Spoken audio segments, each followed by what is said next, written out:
A very good morning. It's 3 minutes after 10 and you are listening to James O'Brien on LBC. I don't know why. Well, I do know why. I just started thinking about chocolate factories. Do you know why I start? Do you know why I started thinking about chocolate factories? Well, when you're a kid, right, you can't think of anything better than working in a chocolate factory, can you? Imagine working in a chocolate factory. You think to yourself, you would be able to eat all the chocolate that your heart desired. And then, of course, some killjoy adult comes along and tells you that actually, if you worked in a chocolate factory, you'd get very bored of chocolate very quickly. Now, I don't know whether that is actually true, but it kind of has a logical foundation to it, doesn't it? You find it's not hard to believe that if you really do avail yourself of the eat whatever you want rule when you start work at the chocolate factory, then probably by what, lunchtime on day 3, you've eaten so many Turkish delights or crunchies that you never want to see another chocolate bar again.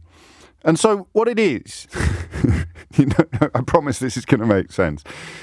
What it is that the swiftness of the journey from thinking that something sounds absolutely magnificent to realizing that it's actually a little bit rubbish or possibly even very, very bad for you. I'd love to work in a chocolate factory. It's the same principle. No, it isn't the same principle, actually. But the other thing that falls into that category from childhood is the idea if you get caught smoking, then your dad will make you smoke 20 cigarettes in a row.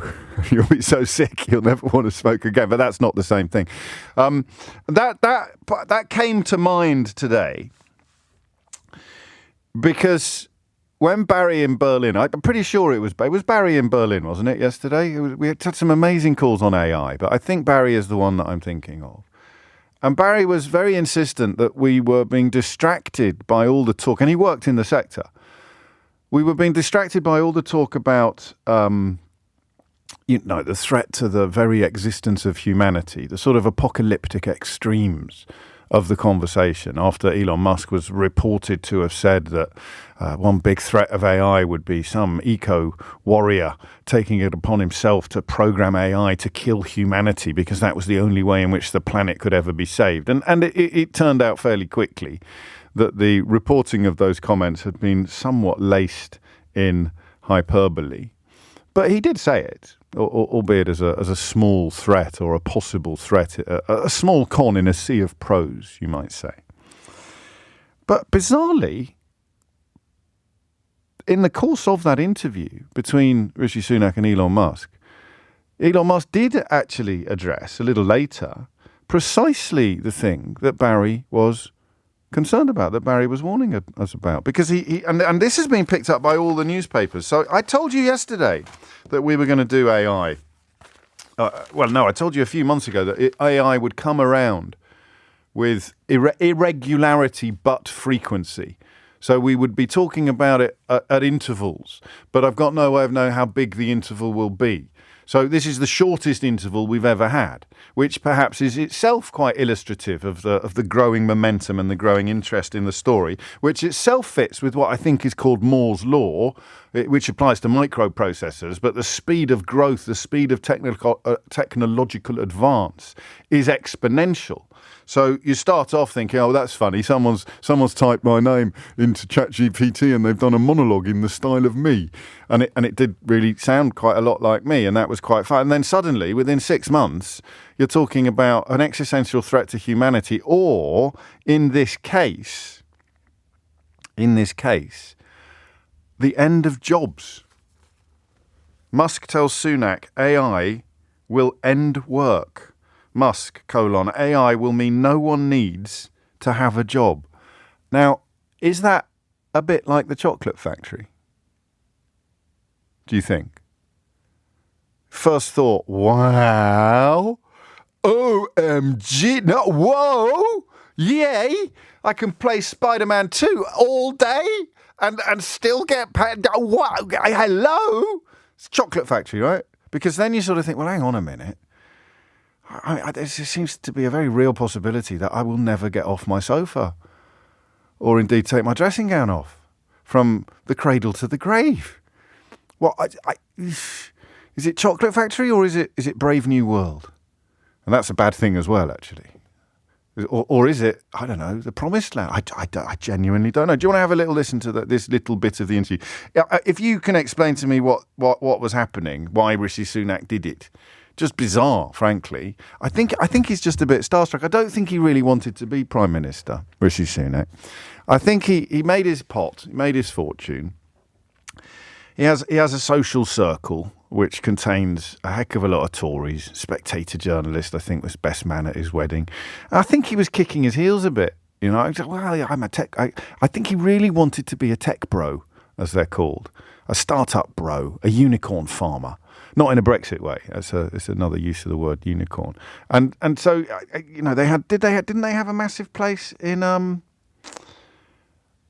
Didn't they have a massive place in California, or they still do have a massive place? I think that's what he really wants to be, but he couldn't sort of shrug off his background. And so he thought, well, politics then. What can I do next? What can I do next? And he went into politics. But I think it was the booby prize. I think he'd rather have been a tech bro. So I think yesterday he was just fanboying Elon Musk. We'll talk a little bit later about some very odd comments he made about wishing more people would give up the safety of a paycheck to start their own business. It seems to me, as someone who earns a decent scratch, that is so removed from the daily experiences of almost everybody that it makes you wonder quite what planet he inhabits. But we'll get onto that a little later. I think he's just a big fanboy.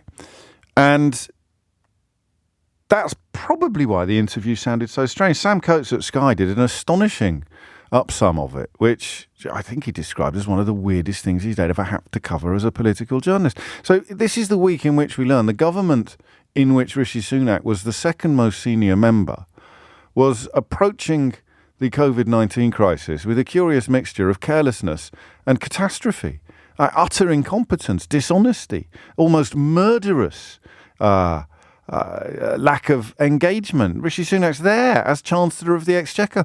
Senior advisors or senior health officials describing his Eat Out to Help Out scheme as Eat Out to Help the virus. He's saying nothing at all about it. He's sort of pretending it isn't happening.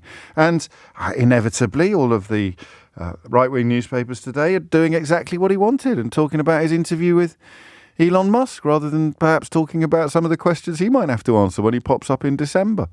And part of the reason for that is it is bizarrely diverting. So anyway, have a little listen. So I don't think we'll do a journalistic critique today because we haven't got long enough, but we will have a little look at what this might mean. Well, I think we are seeing the most disruptive force in history here. Where we have for the first time, we will have for the first time something that is smarter than the smartest human. And that, I mean, it's hard to say exactly what that moment is, but there will come a point where no job is needed. You can have a job if you want to have a job for sort of personal satisfaction, but the AI will be able to do everything. So I don't know if that makes people comfortable or uncomfortable. That's why I say if you wish for a magic genie, that gives you any wishes you want, and there's no limit. You don't have this three wish limit nonsense. You just have as many wishes as you want. It's both good and bad.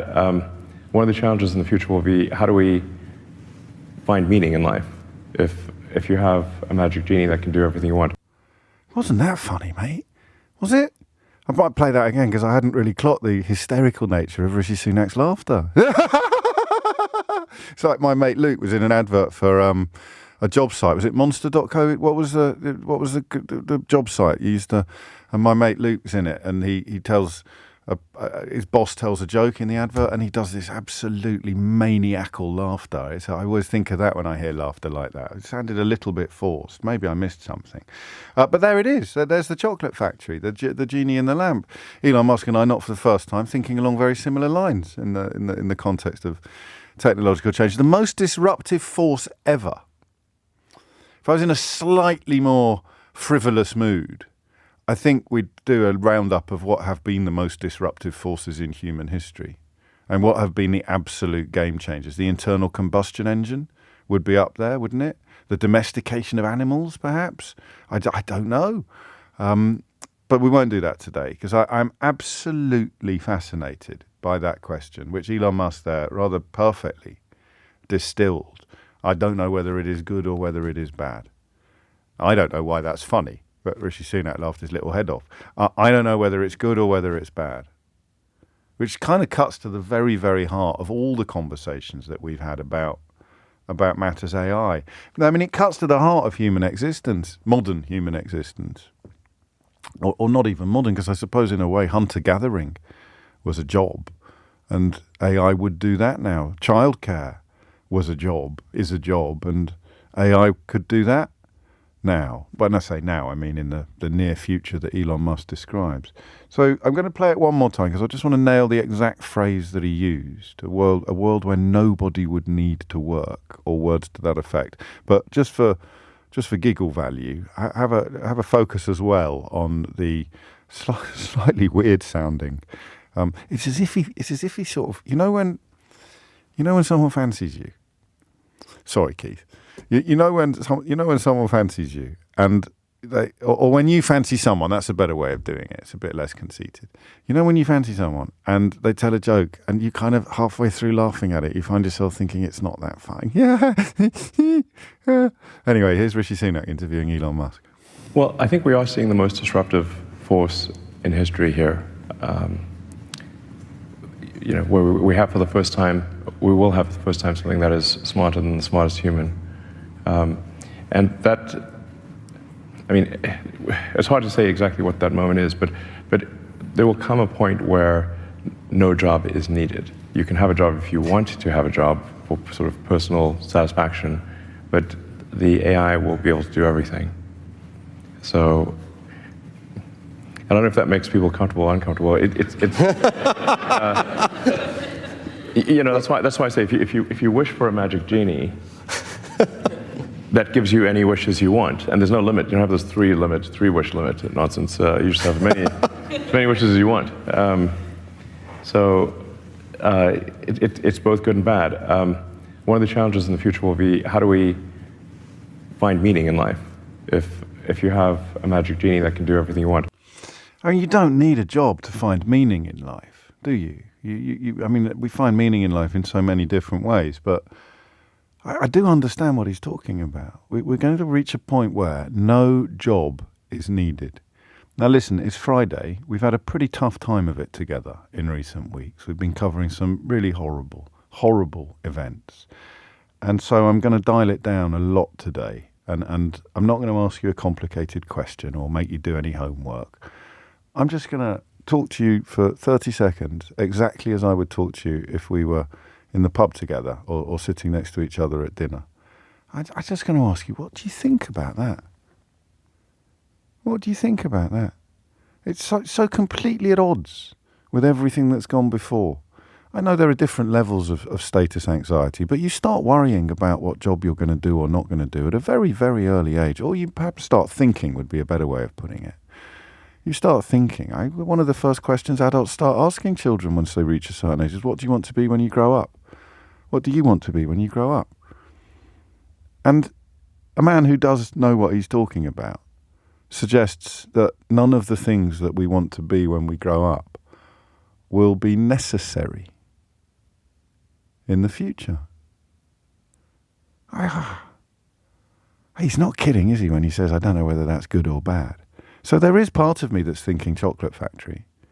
Or, God, that would be great. Imagine if you could maintain the lifestyle you've got now without having to schlep your carcass into work. And then another little voice in my head immediately goes, you'd go to work anyway. You'd probably even still write books, even though you pretend that you hate it. You'd go to work anyway. You love this. I love this. I love it. Sound like Kevin Keegan now. But it's not. I mean, this job isn't needed anyway, is it?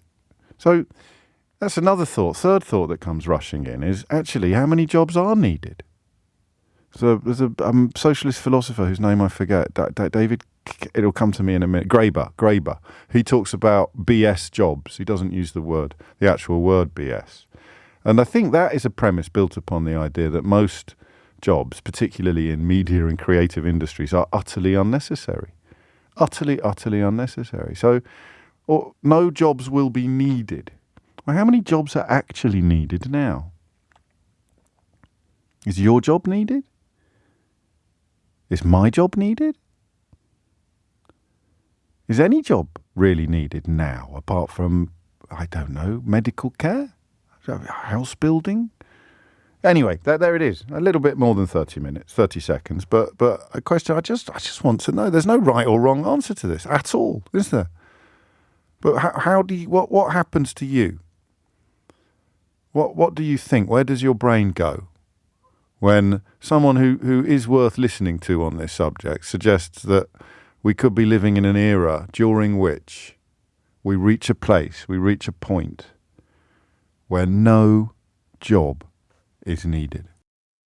And of course, Elon Musk and Rishi Sunak individually inhabit a world where jobs are not needed, don't they? And probably more of us do than realise, but certainly most of us don't feel that we could take our foot off the pedal now, do we? But they could. They could never do another hour's work. They could never do a minute's work again in their lives and suffer no change or diminishment of their lives or their standard of living or their spending power whatsoever. So both Rishi Sunak and Elon Musk could dedicate themselves right now to a life of indolence and lethargy and not change in any way the amount of stuff they can afford or the amount of houses they can live in or the cars they can drive, all of that stuff. And that must be a tiny proportion of the population. I wonder where the cut-off point is. So that perhaps is why it's such an odd conversation as well. Because for some people, it won't feel like a chocolate factory. They're already in it. And they all work. That's my first profound insight of 2023. Pretty much everybody who can afford not to work still works. That's got to be pertinent to this conversation, hasn't it? 23 minutes after 10 is the time. Jason is in Fareham, which of course is Suella Braverman country. Jason, what would you like to say? Hi, James. Hello. I used to be really kind of positive on the whole AI thing. I used to think it was a good thing, but the way that the people in charge kind of have handled, well, everything for the last 10 years kind of makes 13. me... 13, yeah. It kind of makes me a little more apprehensive, and I'll tell you for why. Elon Musk saying, jobs won't be needed. That, on the face of it, that does sound, great. Not a lot of people like going to work. But then you think, well, why does a government educate its citizens? Really, it's to have an educated workforce. If you don't need a workforce, do you actually need to educate your population? And likewise, healthcare. Do you need a healthy population if you don't need workers? Well, the short answer is no. Yeah. So I mean, this is very much, the slippery slope. This is like the worst case scenario. But you think then the only reason to keep people healthy and educated and all the things that we kind of, want in this society is a moral reason, because it's a good thing to do. And but it's not, is it? So you're positing the death of altruism. What? Because all of the jobs that you do because you have a desire to serve would be the first to go. Exactly.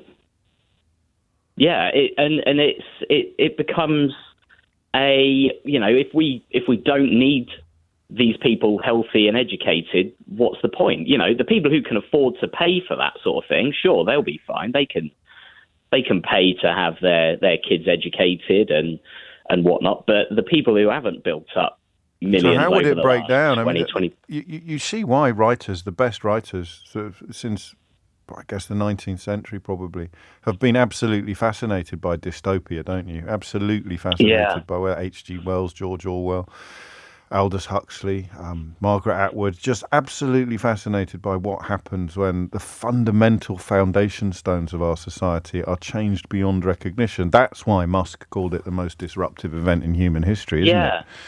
Yeah. Because what happens next?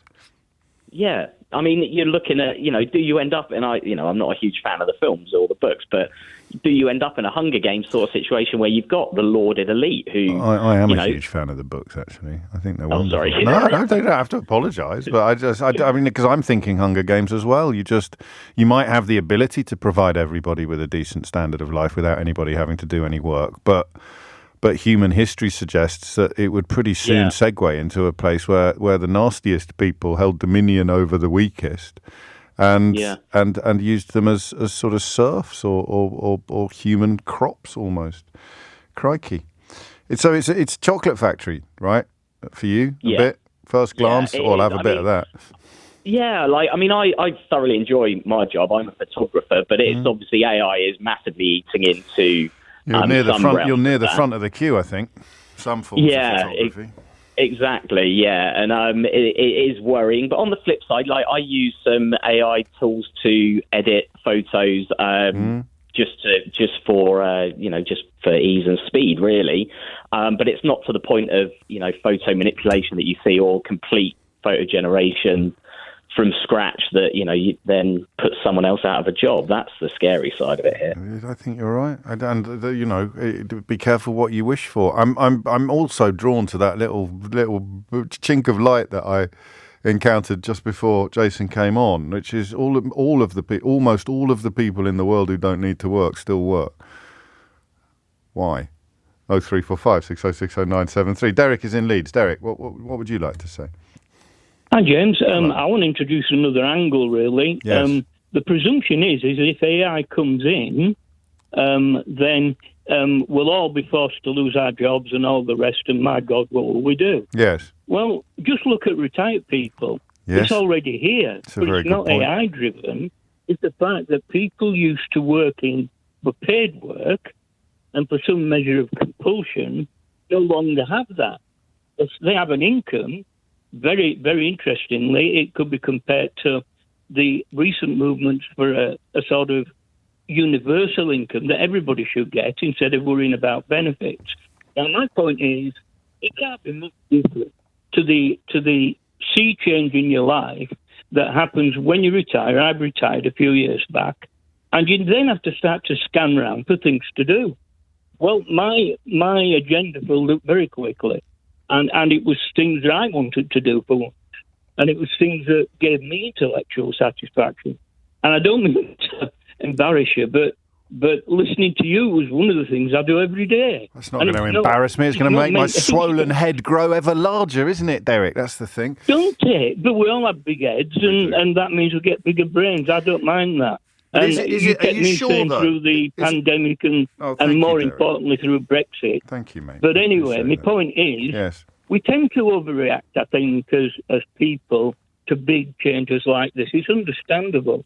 But really, human beings are very innovative. They're very adept at adapting.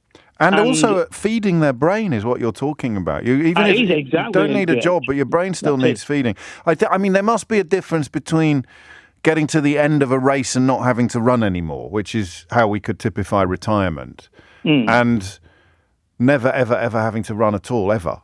They are two quite different things, but they've got common ground, haven't they? It's about the deployment of time.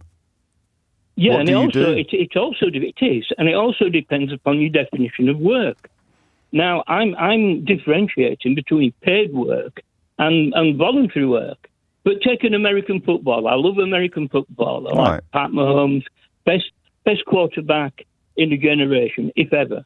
And that guy will admit in all his interviews virtually, what I love doing is playing American football. Yes. He isn't working. By many definitions, he's doing what he loves to do, and that's what we all need to find. And that yes, of course, and that would I hadn't thought of it like that. So in fact, all of us who are lucky enough to have a job that we do, even if we won the lottery, that could be something that is extended to everybody then, because everybody who's doing a job that they hate could probably think of something that they wish they could do, which is currently a paid job.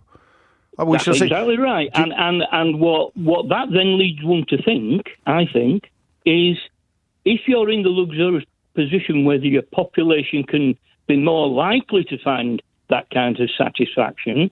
We're happier, we live longer, all those things come together, rather than having to trek out to a job at 5 a.m. that you hate. Yeah, you're right. Have you ever had a job you hated? There's some good sides to this. Have you ever had bad sides? The key to it, to me, James, is we've got to find a way of keeping people economically supported all the way through it. And to me, I'm bringing it back to now. To me, that's instituting, when the AI starts to take over, that's instituting some form of national wage that everybody gets anywhere. Would be a universal basic income. So you're glass half full and Jason was glass half empty, and I haven't decided which glass is mine yet. Thank you. I prefer yours. I hope you're right. Thank you, Derek. It's 10:32. Thomas Watts is here now with your headlines. So what would happen? I mean, humans regulate, don't we? We self-regulate, usually. We adapt to the circumstances that we're in, both on a sort of meta level through evolution, but also through a societal level or a kind of circumstantial level. You cut your cloth according to what you need and what you have. But the idea of no jobs being needed, is it diminishing a bit in scale as a suggestion? So you start realising, well, there's already quite a lot of jobs that aren't needed, and there's already quite a lot of people who don't need to work. So maybe it's not quite as apocalyptic as it initially sounds. That said, David in Cardiff picks up on a very, very, very interesting point. He writes, James, you point out how since the 19th century, the greatest writers, Huxley, Wells, Orwell, etc., have been obsessed with dystopia. Since her final resignation as an MP, Nadine Dorries now has plenty of time on her hands. Who knows what great works will be added to the canon? Well, I can give you some insight into what great works are likely to be added to the canon. Seeing as I spent so much time plugging my own latest book, it seems only fair to give a nod to Nadine's. The Daily Mail has a front page today, which I swear to you, on all that I hold holy, I just presumed was a spoof. So when people mock up fake front pages, but the headline is much, much longer than a normal headline would be, so the font is much smaller, and that automatically makes it look like a spoof. So they cram so much, because it's very hard to tell a very good joke in 4 words. So you're going to do a very good joke as a fake front page, you need sort of 10 or 11 words. But if you're sticking 10 or 11 words into the format of a tabloid front page, then the font is necessarily much smaller than normal, and that makes it look wrong somehow. It makes it look unfamiliar. So the Daily Mail has a front page today, which I swear to you, and when I read it to you, you will, I think, find it very, very easy to believe. I just presumed it was some sort of joke that I didn't get, which happens to me increasingly as the years pass. So the Daily Mail front page today, shadowy Tory number 10 fixer who had pet rabbit butchered in mafia-style warning to his ex-girlfriend. That is the front page story in the Daily Mail today. And it is a tale, an allegation, a box of frogs, call it what you will, culled directly from the most anticipated political book of the year. That is how the Daily Mail describe Nadine Dorries' imminent effort. I mean, there are no words. Not for the first time. It's the satirists I feel sorry for. How do you take the mickey out of the decline of the Daily Mail and the weapons-grade insanity of some of the key players in our national pageant when, in real life, they have shadowy Tory number 10 fixer who had pet rabbit butchered in mafia-style warning to his ex-girlfriend? How do you make jokes about the Daily Mail being bonkers if that's a real front page? I know not, but I thought it was relevant to David in Cardiff's very salient point. Back to jobs. Simon's in Leicester. Simon, what would you like to say? No, it's just that just to say hi, first of all, and thanks for letting me on, James. Great, thanks for letting you on. It makes it sound like you're going to start shouting at the moon or something. You're very welcome. I'm very glad you're here. What made you pick up the phone? No, it's just I noticed about Elon Musk saying that obviously all jobs are going to get replaced at some point, and how quickly he thinks that this is going to happen. It's really not going to happen, hopefully, as quickly as he thinks it is. My particular job is one that is a very traditional one in a railway signal box, still pulling levers and dinging bells from the Victorian era. Gosh, yes. Yeah. So until we start to get rid of jobs like that, I really don't think that it's going to happen at the pace that he seems to think that it is. Well, he hasn't really given much indication of pace. So I take your point, but I mean, we're interested in the concept of capability as much as delivery. So your job it's quite easy to imagine being replaced by technology. It just hasn't happened yet, and there'd be quite a lot of cost involved in replacing the technology. But a computer could do it, couldn't they? They do it, yeah. They do it. And one of the points about that, when you talk about what life will be like in that kind of environment, is it's a job that's no longer interacting with the people and no longer out there in the real world. You're sat there watching a computer screen and it happening in front of your eyes, as opposed to being out there. There should be some sort of somebody somewhere would have to be keeping an eye on the computers. Oh yeah. You keep an eye on it, but you're in a room. You're not doing anything. No, you're not actually doing anything as such as physically in the same manner. You're not out there with the people. You're not out there seeing the people go by on the trains in the real world, giving the wave to the driver. You're sat watching the computer screen and it happening pretty much doing itself, basically.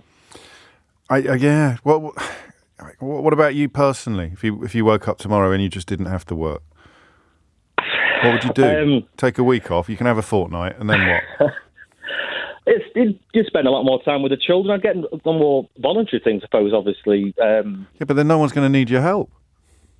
And how? Well, because that was my first thought as well. I could do something good for society, but they'll have bots doing that as well. I know. It's a frightening world, really. Yeah, we'd have to take up oil painting or join a male voice choir, wouldn't we? We would all get very healthy and start walking a lot more hills. Yeah, but what's the point? Just to live longer so you can do nothing for even more years. I mean, 10:42 is the time. This is a topic. This could be a vortex. This could be a permanent loop. We could talk forever about this. Some topics I sense, not just from the switchboard lighting up like a Christmas tree, but there's no answer to this question. There are as many answers to this question as there are people in the world. What do you reckon about the idea of no jobs ever being necessary anymore? Sol's in Cambridge. Sol, what do you think? Morning, James. Hello, Sol. I wasn't really that concerned about this maybe a week ago. Gosh, it's a fast-moving story, Sol, isn't it? It really is.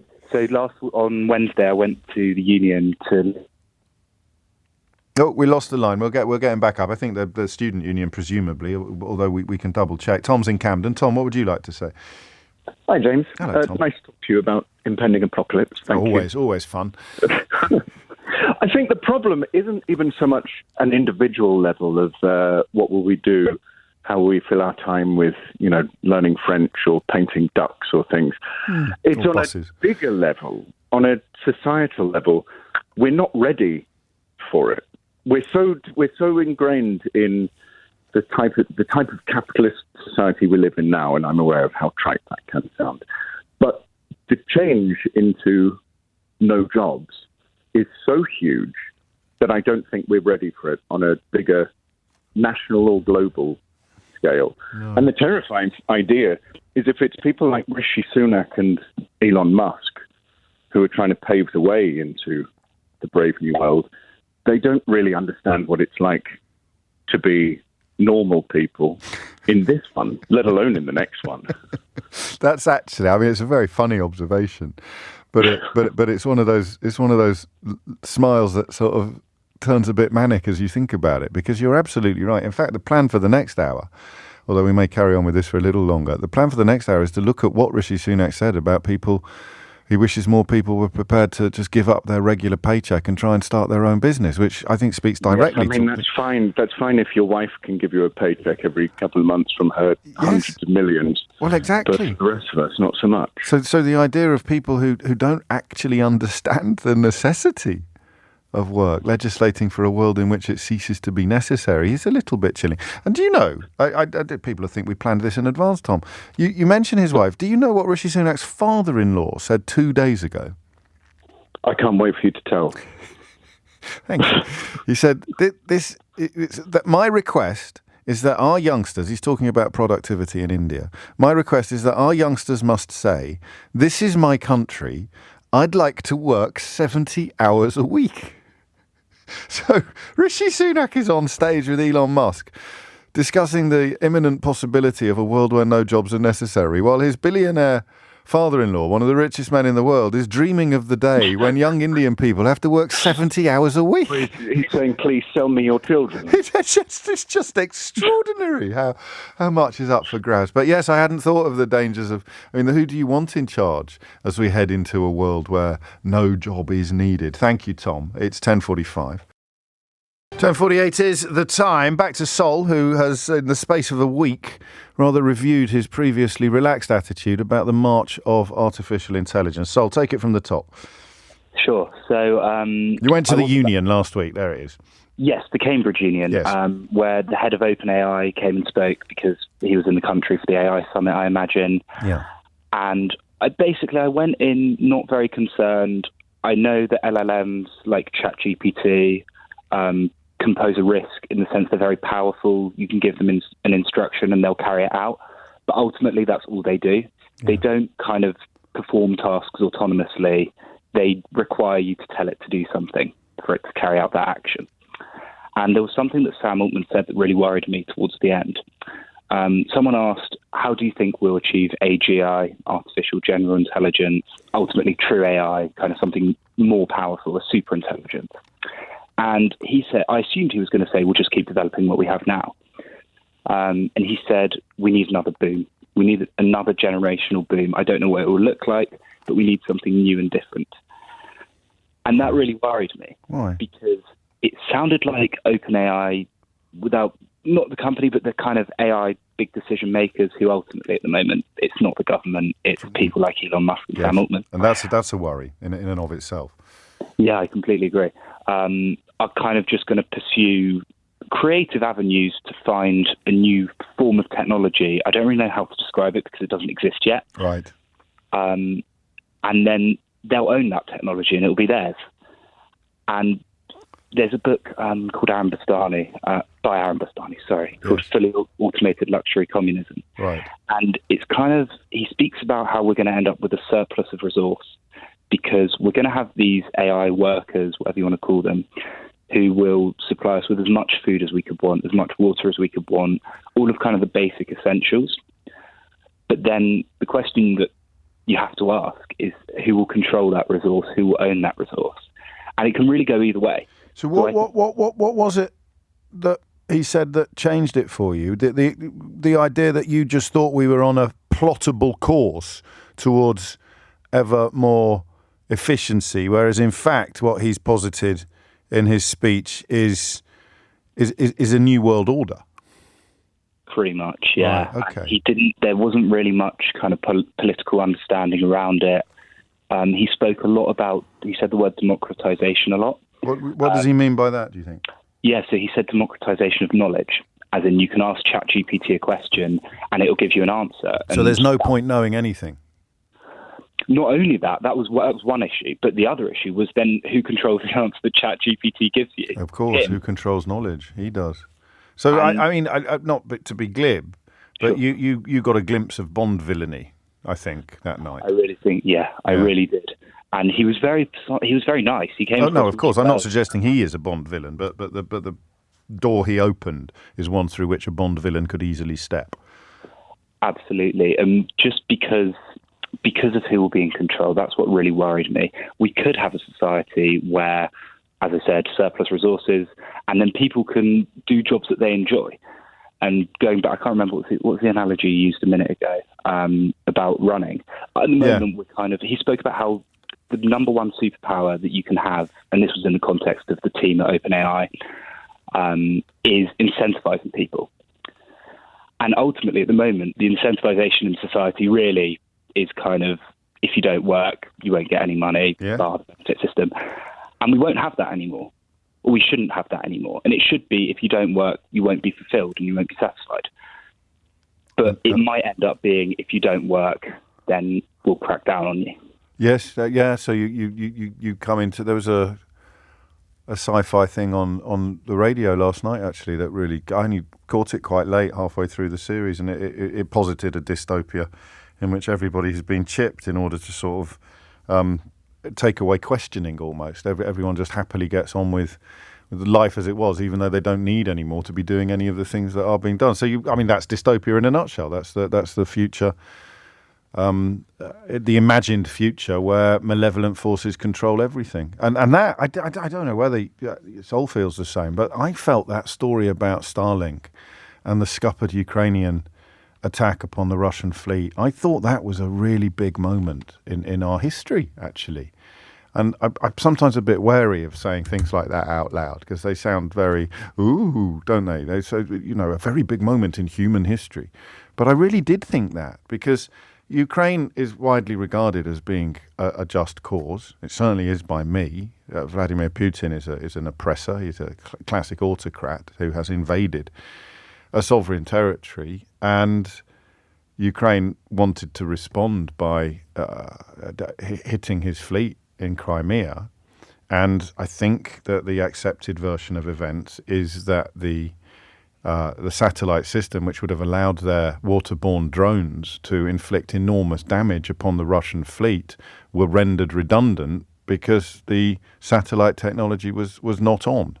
It was either turned off or not on, a decision that ultimately the decision, and there may still be some debate over whether it was deliberately turned off or was simply not on, but either way, the decision ultimately on whether or not that technology is turned on, is on at that moment, rests with Elon Musk, not with anybody who's been anywhere near an election or anybody who's been anywhere near accountability or justification or even scrutiny. That's incredible.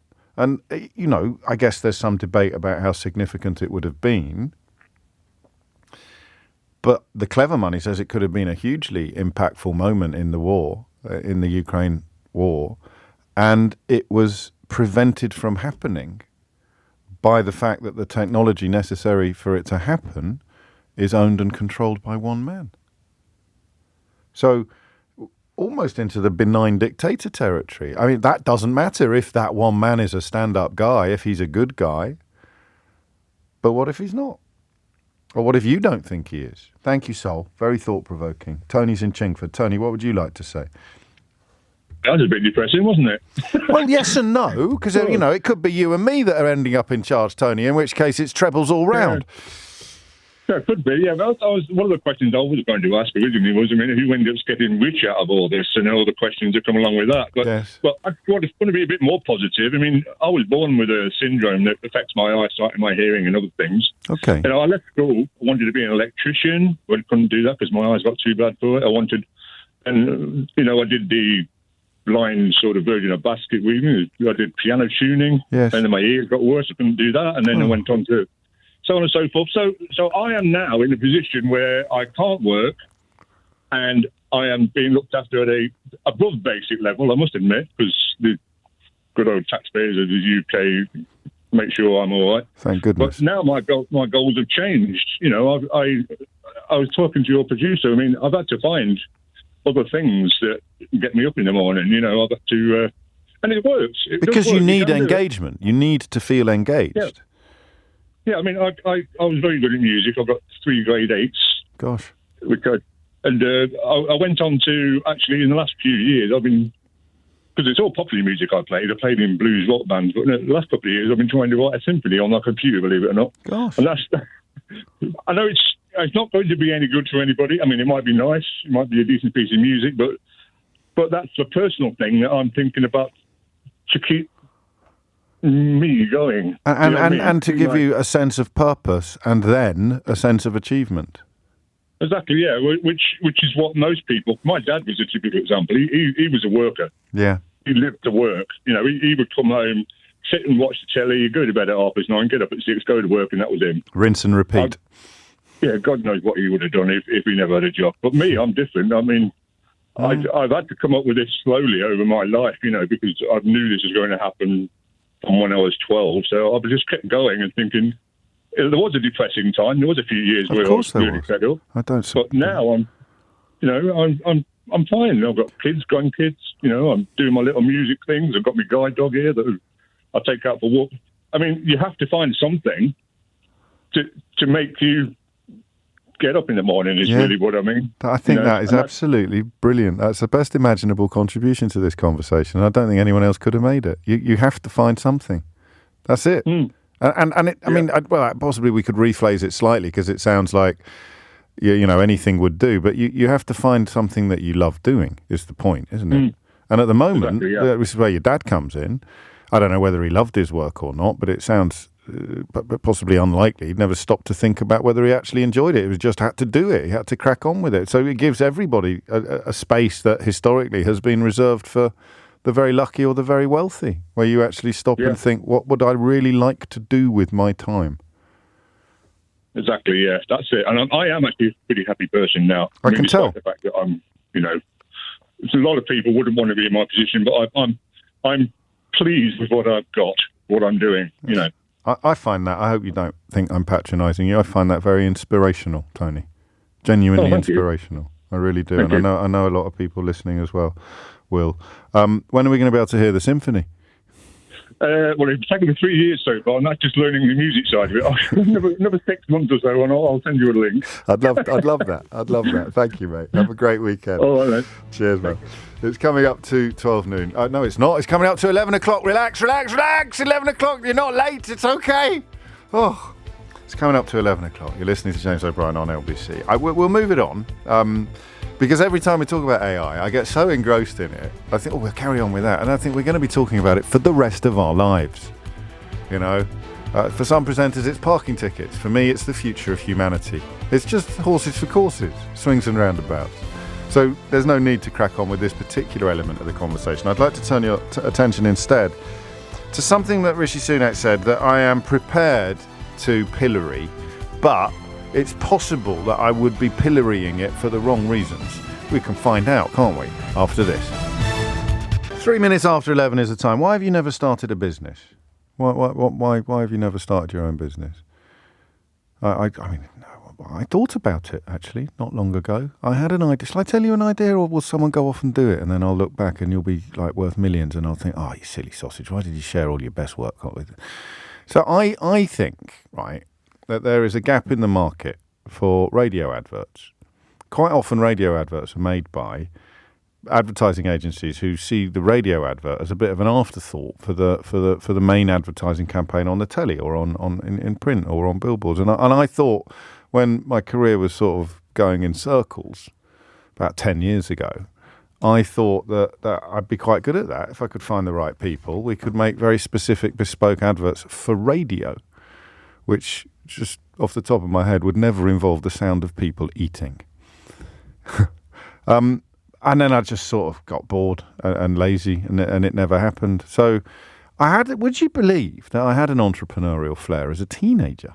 I organised balls as opposed to speaking them, which is the career I followed when I grew up. But I used to charge people my own age roughly 10 times what they'd have paid to go to a disco wearing a dinner jacket and a ball gown. And it worked really well. Between the age of 16 and 17, I was absolutely minted. And then again, I lose interest in something once I've done it. So if I'd stayed with that, who knows? I could have become a nightclub entrepreneur or something. But I just don't have it. And I really admire people who do. I've got friends who are entrepreneurs. I've got friends who set up their own businesses, and they are cut from a slightly different cloth from me. And they can find great interest in what I do, and I can be absolutely fascinated by what they do. And one thing I didn't understand as a younger person, was, and I used to think this was a flaw or a failing in the entrepreneurial spirit, is it doesn't really matter what you're doing. You don't have to have a passion for the product if you have a passion for the process. So I would like to run a successful business. And then I would say, well, what do you want to do? And they'd say, well, it doesn't really matter. I want to run a successful business. It doesn't matter whether it's a cleaning business or a chain of bookshops. I want to run a successful business. That's one type of entrepreneur. Another type of entrepreneur will turn a passion into a business, or they will turn an enthusiasm into a business, or they'll simply spot a gap in a market and possess the skills to fill it. But it's a mindset that I don't have, and I'm perfectly comfortable with that. I'm perfectly happy about that. I don't know, has Rishi Sunak ever set up a business? Did he set up? Was he? I mean, I know he went to work for other hedge funds, and then he went to work for Goldman Sachs. Did he have his own fund? Because usually they go off. Jacob Rees-Mogg's hedge fund. He was funded originally by a bloke called Crispin Odey, who is worth looking up. Odey. He's the reason why Jacob Rees-Mogg is a wealthy, very, very wealthy man today. I don't know whether Sunak got set up on his own as a hedgie. Did he? I mean, does it count as setting up a business? You just need somebody to give you a ton of money to invest on their behalf, and then you're away. You're in business. But I don't think he's done it himself. He said something yesterday that I can't currently quite get my head around. We talk a lot about politicians being out of touch, don't we? And we know what that means. You can be out of touch from one end of the social strata, like 30p Leenock, who just sort of dismisses the need for food banks or claims that you can have a 5-course meal every night for 12.5 pence. And then you've got out of touch at the other end. So that's a sort of out of touchness born of ignorance and bigotry, a sort of boneheaded out of touchness, an inability to see as far as the end of your own nose, and a sort of innate dislike of other human beings because you're so miserable yourself that what is happening inside comes outside eventually. But then you've got a different kind of out of touchness, which is historically misattributed to Marie Antoinette saying, let them eat cake. So they've run out of bread, ma'am. Well, why can't they eat cake? Which is not historically accurate any more than the widely accepted story of King Canute is historically accurate. But we'll work on the widely understood premise of that example. She was so out of touch with the experiences of ordinary people that she thought if they'd run out of bread, they could eat brioche. They could eat the sort of sweeter, slightly longer lasting bread that got mistranslated into English as cake. And it probably wasn't her that said it either. And you sort of find yourself thinking, well, what experience of normal life would you have to understand why that person over there hasn't set up their own business? And I realised looking at Rishi Sunak's comments that I don't have that experience either. So shall I tell you what he said? He said that he wants more people to be willing to give up the security of a regular paycheck and be comfortable with failure. And I still can't quite get my head around that. He wants more people to give up the security of a regular paycheck and start their own businesses in the knowledge that they are likely to fail. I think more new businesses fail than succeed. And it used to be a bit of a truism that your average highly successful entrepreneur had 3 or 4 false starts before they finally found their groove and managed to build a business that was hugely successful. Unafraid. He wants people to be unafraid to give up the security of a regular paycheck, to go and start something and be comfortable with failure. And I think that might be absolutely horrific. I think it might be, but I don't want to jump to conclusions.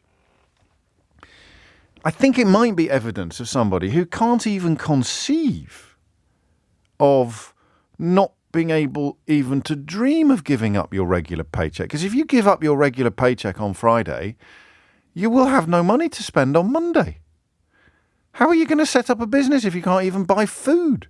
How many of us are living in a way that we used to call hand to mouth, but we don't anymore? But essentially, almost all that's coming in is going out again.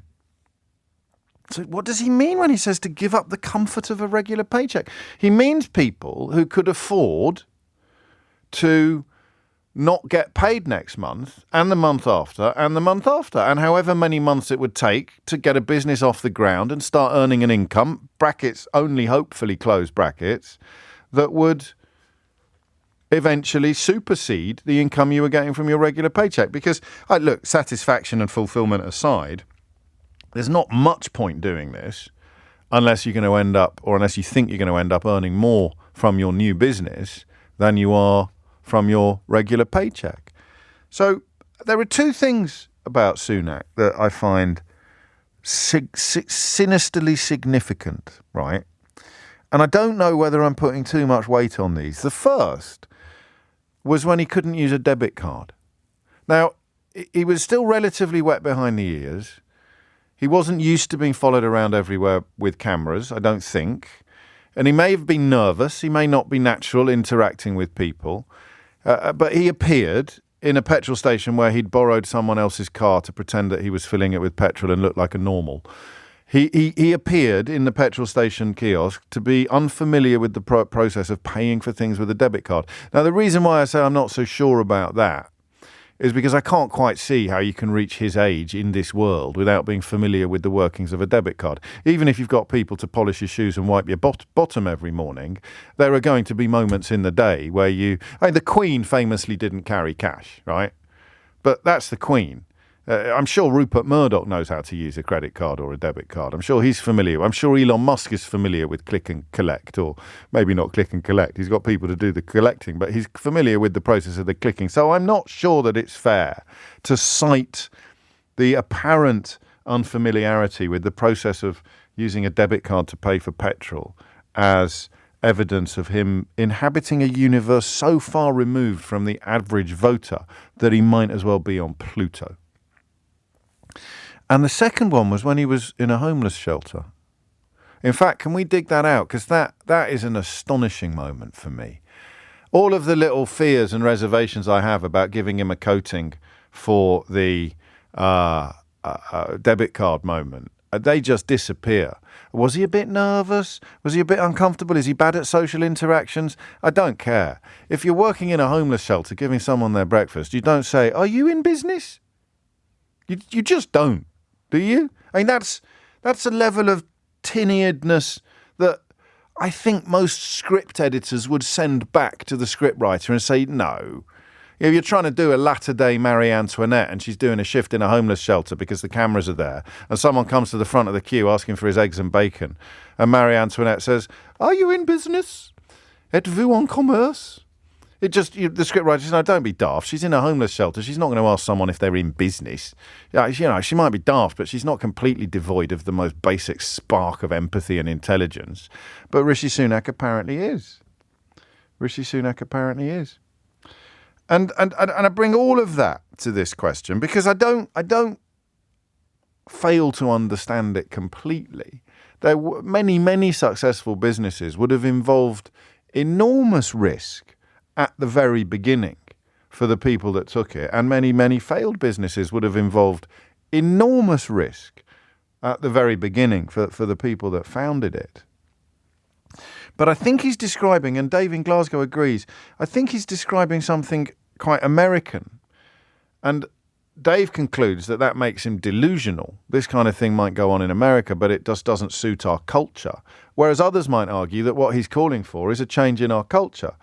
Dave writes, "I've started a few businesses, James. I'm not a millionaire, but I've done okay. Failing at starting businesses is okay in the US, but we don't have the same culture here in the UK. Sunak is delusional. So if the bank's going to take the risk, I'll start a business, right?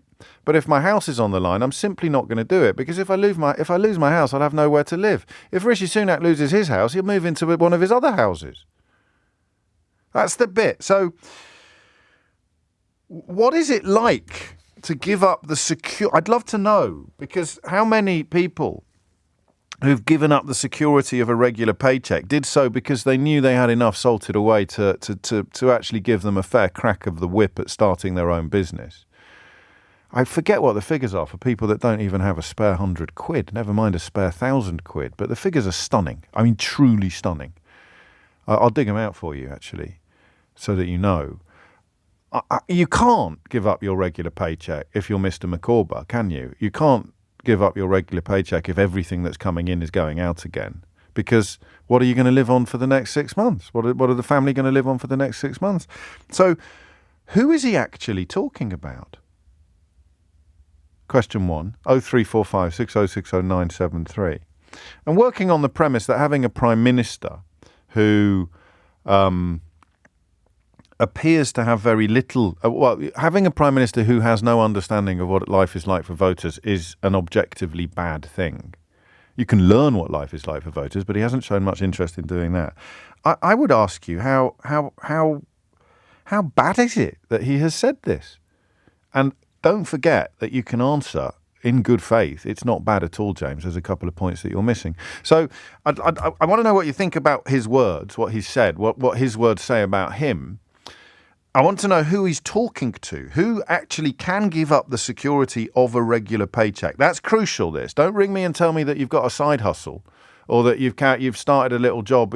You've given up the security of a regular paycheck. Those are his words, not mine. I think that's important. I don't want to sound too strict, but good luck to you if you're doing something on the side. That's not what he is talking about. Who can give up this? I'm not sure I could give up the security of a regular paycheck at this point in my life, and I'm doing better than I've ever done before. I'm well into the 1%. I'm not boasting. I'm being honest with you because I'm asking you to be honest with me. I don't think I could give up the security of a regular paycheck at the moment. So what is he talking about, and who is he talking to? 0345 6060 973. It's 18 minutes after 11. It is 21 minutes after 11, and you are listening to James O'Brien on LBC. Here's the clip from the homeless shelter. This is the Prime Minister asking a bloke queuing up for breakfast in a homeless shelter if he is in business. Some toast? Yeah. Perfect. A couple of eggs? Yeah. Fantastic. Now, you've been here before, have you? I have, yeah. Yeah, it's a great place, isn't it? Yes. It's a superb job. Right, that's that. That's some cutlery. Let me get. We'd like to sort the economy out. Well, that is exactly what I'm trying to do. Exactly what I'm trying to do. There's for business. What do you have? Do you work in a business? Do you want some fruit? I'm homeless, and I'm actually a homeless person, but I'm interested in business. Yeah. What kind of business? I like finance. It's good for the city, and when finance and stuff's doing well, we'll do well, don't we, in London? So yeah, that's absolutely right. Yeah, that's absolutely right. So I used to work in finance, actually. Yeah, I heard. Yeah. Ex-investment bank. Yeah, well, I did lots of different things, but you're right. Because I think the good thing now is it's not just London. If you look at all the jobs in finance around the UK, the majority of them are outside of London now. Yeah. So it's spread across the UK. The law and the association. Yeah. Is that something you'd like to get into? Yeah, I wouldn't mind. But I don't know. I'd like to get through Christmas first. Yeah. What's the plan? What are you doing this weekend? No idea. I'm hoping that the St Mungo's can help me get into some temporary accommodation so I'm not on the street. And that's a real moment for the ages, isn't it? Because he meant well there. He's quite Tiggerish. What about you? Do you want to get into business? Well, I'm just trying to get through Christmas first. That's Dickensian, right? And I'm not suggesting Sunak is a Scrooge-like character, because if you live in a box, then you're going to be out of touch with everything outside the box. And these early encounters that he's had with normal people are remarkable. But hold that in your mind and contrast it with this exchange yesterday from his bizarre interview with Elon Musk. We need talent, we need people. So that means an education system that prioritizes the things that matter. And you've seen my reforms, I go on about more maths. But I think that is important. But also attracting the best and the brightest here. If you look at our fastest growing companies in this country, and I think it's probably the same in the US, over half of them have a non-British founder.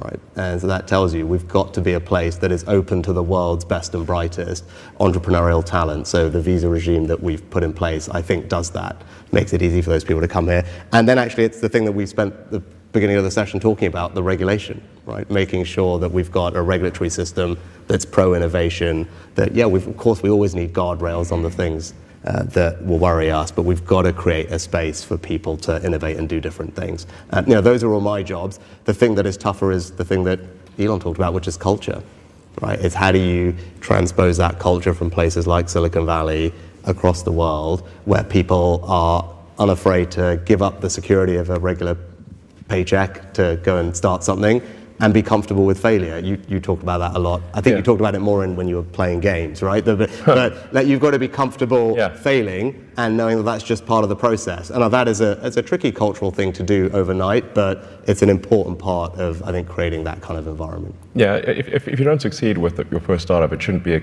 sort of a catastrophic career-ending thing. It should be, good. I think generally should be like, well, you gave it a good shot. and now try again. And exactly. And it's 25 minutes after 11 is the time. Are we being unfair to him? Do you understand what he's talking about? Or does he simply not grasp that for almost all of us, giving up our paycheck, not running a side hustle, giving up our paycheck to start a business and being comfortable with failure would somehow be easy? Janet's in Thamesmead. Janet, what would you like to say? I think you've used most of the examples I was going to use. Oh, yeah. A likely story. Go on. I think Rishi Sunak might be a nice person, but he lives on a total different planet to the rest of us. Do you remember that Harry Enfield character, Tim Nice but Dim? Of course I do. I went to school with him. Oh, did you? I didn't. I mean, I went to school with people like him. But he reminds me of that. He hasn't got a clue. And it's not his fault he hasn't got a clue, but he hasn't got a clue. A lot of people in this country are living hand to mouth. 5 million people haven't got 100 quid set aside. 5 million No, people. That's right. They're relying on their next wage to feed their kids. They can't give that up to try a business. They can't do without a wage for even 1 month. All right, so he's not talking about them, but are there lots of people that perhaps do fit into the category that he's talking about? Well, they're people who probably come from quite a wealthy family in the first place. Yes. I mean, in that clip you saw of him when he was really young, he said, I don't know any working class people. It was worse than that. No, it was worse than that. He said, well, I've got upper class friends, I've got middle class friends, I've got working class friends. Well, maybe not working class. Well, not working class. It was worse than saying that. Bless him. He's talking about his mates who come from quite wealthy families, and that's who he's mixed with. That's all he's ever known. Clue. But I went to public school, and I don't think I could give up a regular paycheck right now, not the one I'm getting, and set up a business from scratch. No, I think most people can't. I think the people who can maybe is like youngsters who live at home with quite middle class, middle class parents. Or people who've got a trust fund, or people who own their own home outright. And even with interest rates, presumably it's harder to think about setting up a business now than it has been for nearly 20 years. Yeah, but I think normal working class and like lower middle class or middle class people, they haven't got the wherewithal to do that, and I don't think he knows that. I don't think he's got a clue. You're a kind person, aren't you? Because I sometimes go in the opposite direction, but we both agree that he's up the chimney on this one, but. It doesn't make him a bad person. It's just not ideal for the Prime Minister to be so completely detached from the lives of the people he ostensibly governs, is it? Well, we're talking about Sunak. If we were talking about Boris, I wouldn't be so kind. Well, nor would I. Nor would I. In fact, someone asked me a question in Southampton last night about Boris Johnson, and it was so rude. I laughed so hard, my poppy pinged off my lapel. I just hope there weren't any newspapers there to take a picture of me shortly after my poppy pinged off my lapel and claim that I did it in order to avoid offending Muslims, which the Daily Telegraph has genuinely tried to do today. It's a story worth picking up on, actually, because a spokesman for the leader of the Labour Party categorically stated, after someone pointed out that he had a poppy on in the morning and didn't have a poppy on in the afternoon when he filmed a video message about Islamophobia, a spokesman for Sir Keir Starmer said it was absolutely not purposely removed. And remember, I speak as someone whose poppy literally pinged off on a stage last night.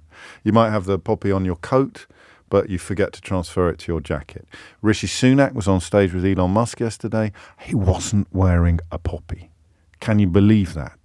But he was in his shirt sleeves trying to look normal, so I think it's more than likely that he had a poppy attached to the jacket that he wasn't wearing. So there are a million reasons why you might end up being filmed not wearing a poppy, despite the fact that you normally wear one.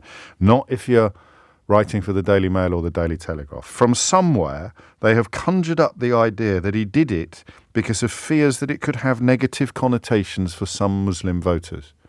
As if there isn't enough tension in this corner of society at the moment.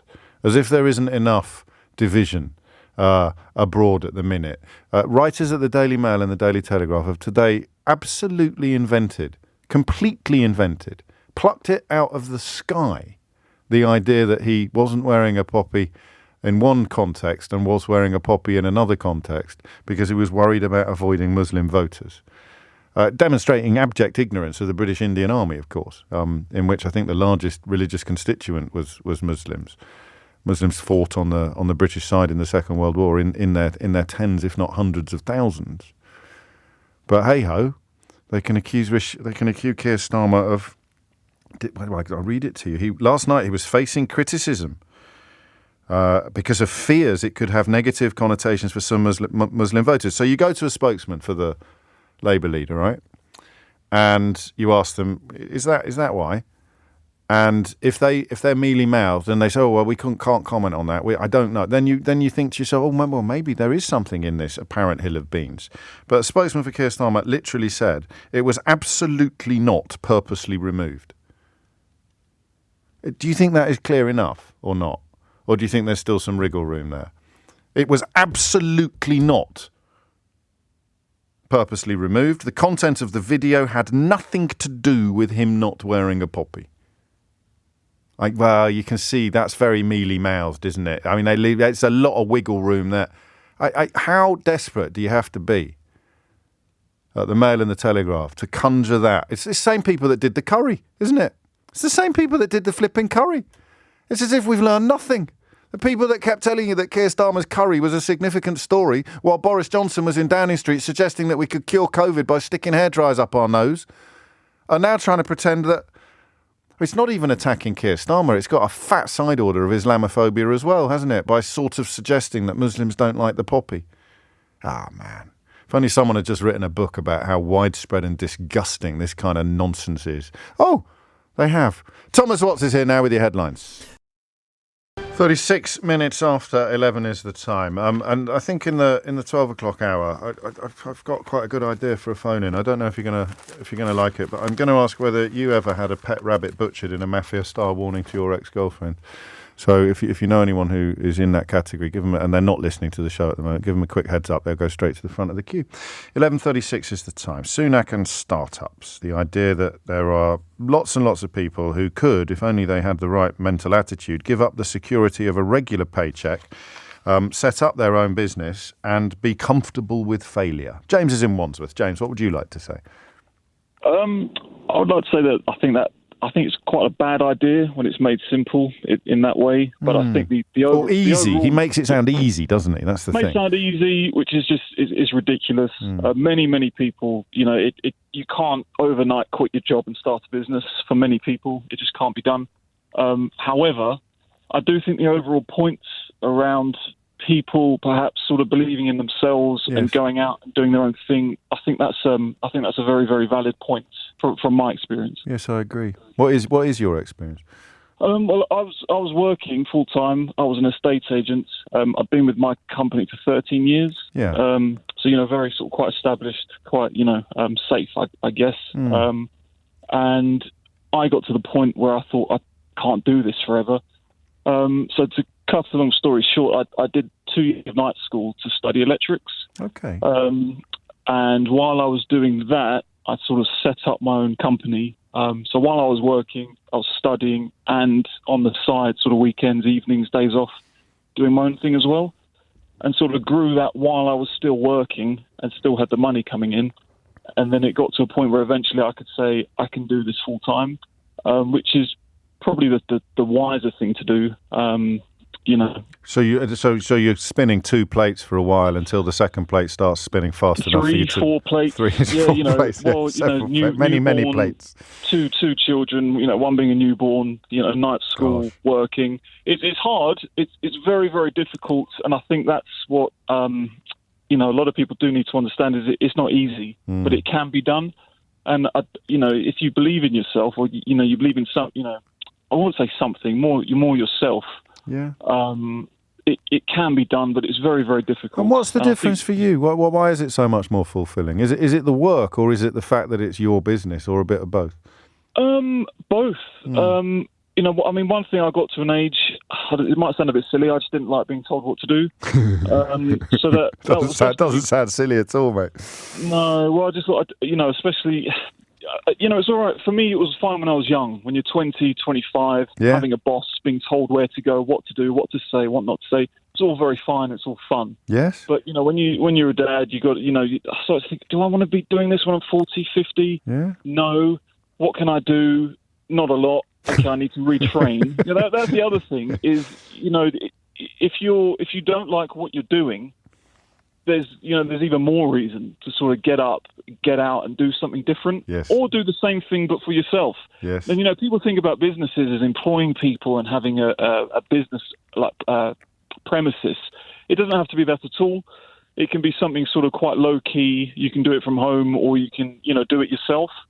It doesn't have to be elaborate. You don't need to day one employ 10 people. You can just be a one-man band, but you're washing your own face. You're washing your own face instead of giving the fruits of your labour to somebody else. So in some ways, the problem here is that he makes it sound a little bit easy, and probably the idea of being comfortable with failure is the big problem. Because failure. Yeah. Well, sorry to interrupt you. I was just going to say failure for me was sticking with what I was doing.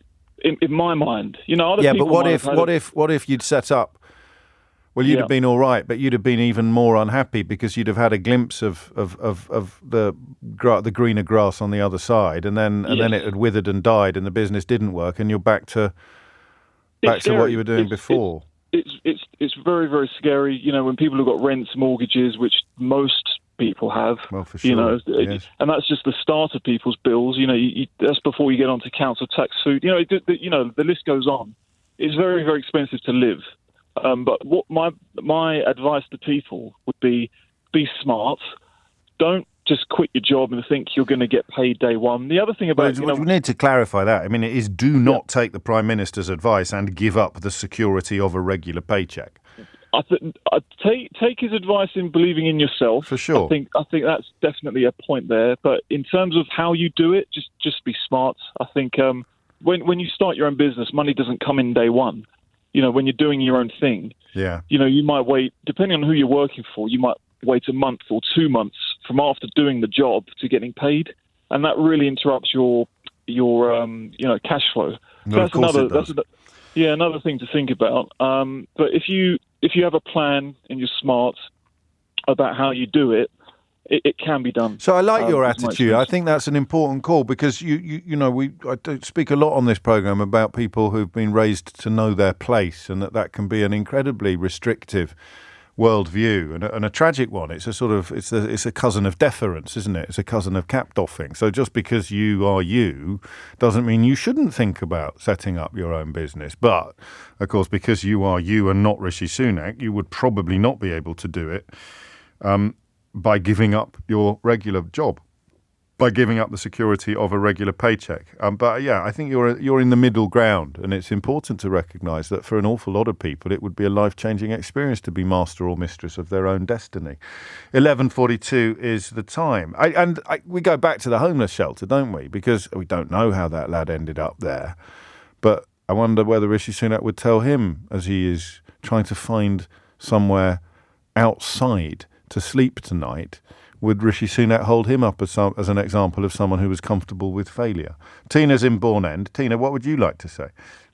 Hi. Hello. Firstly, I would like to say thank you so much, James. You have got me through Brexit. You have got me through this Brexit inquiry or the pandemic inquiry, and you basically are a voice of sanity when sometimes I think I'm going mad. You're very kind. Thank you, Tina. It cuts both ways, so thank you as well.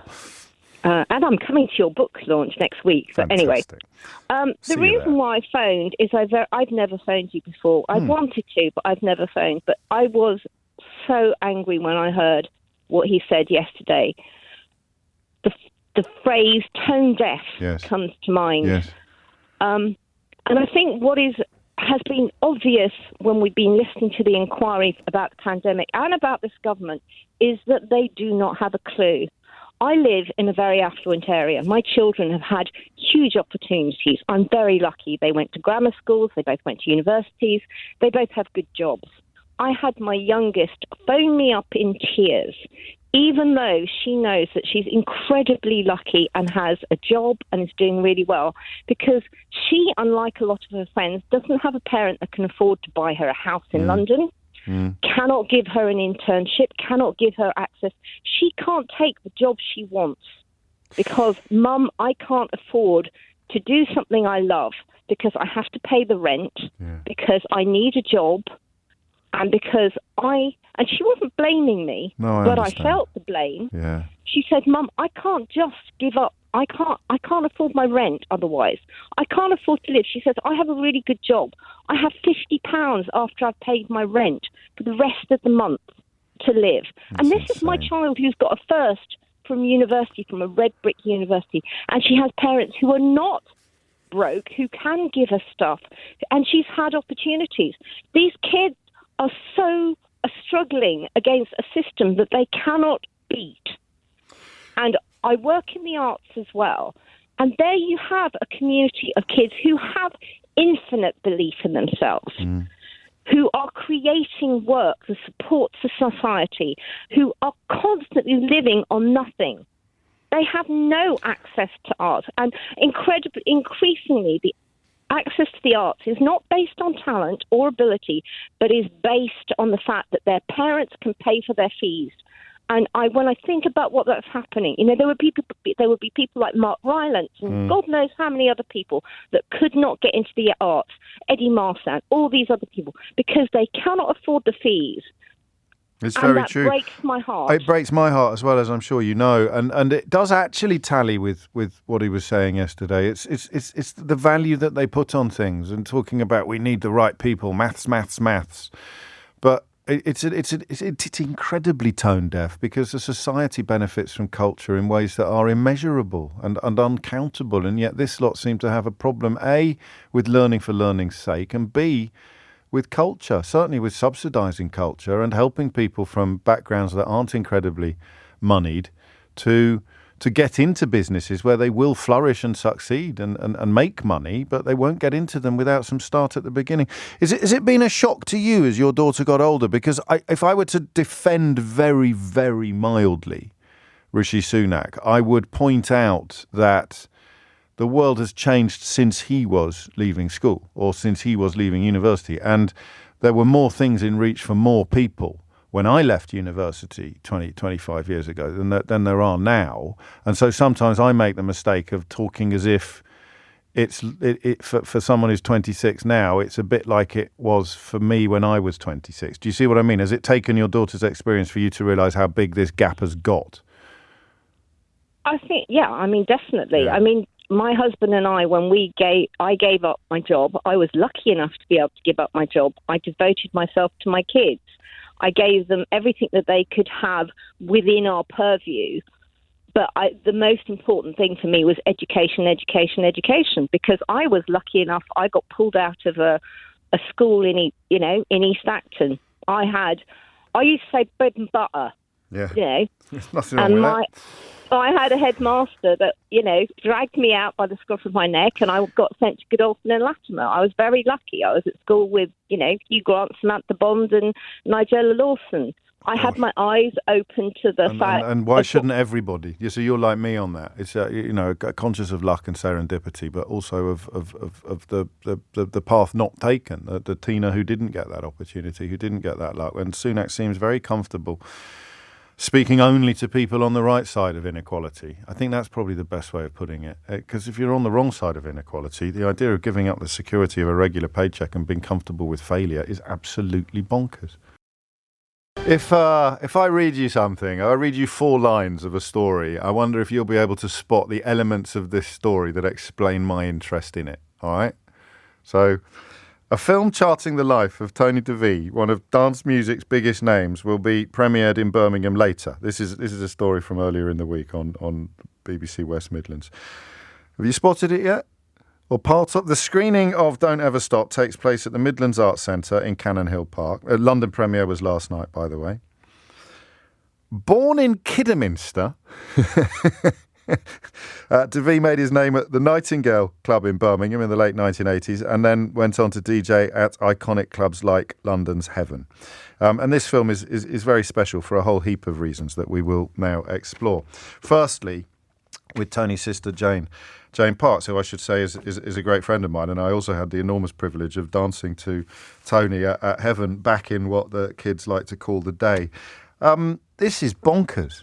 It really is, yes. Something I never thought would happen, yeah. Why are people still so enamoured of your late brother?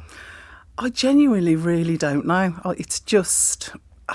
I just don't know. 25 years ago he died. So he had a blue plaque last year. First one of the so-called superstar DJs to get one. Yes. And it's on the Custard Factory wall in Birmingham. Ridiculous. So and I thought, that's the pinnacle. That's it. And then this has come along and I can't quite believe it, actually. It's been an absolute roller coaster ride of emotions, being proud. It's just...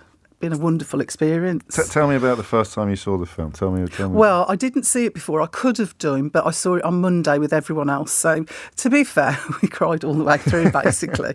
And then right at the end, we stood up, me and my daughter and my son and my husband were there. And we stood up and thought, oh, good, I can dry my eyes now and go and have a drink. And a lady came across to me and she said, hello, Jane, do you remember me? And I said, oh, no. She said, I was one of the nurses that nursed Tony when he was in hospital. Of course, we just all burst into tears again. She'd come on her own to see it, and she said it was a wonderful film, and everything they said about him in the film, she said was true.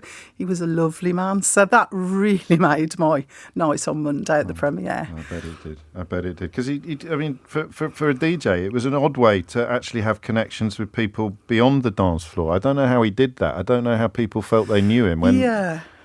Well, at the time, back in the 90s, it was straight clubs, gay clubs. Yeah. And this was one of the main reasons he got his blue plaque, because sort of he mixed the crowds.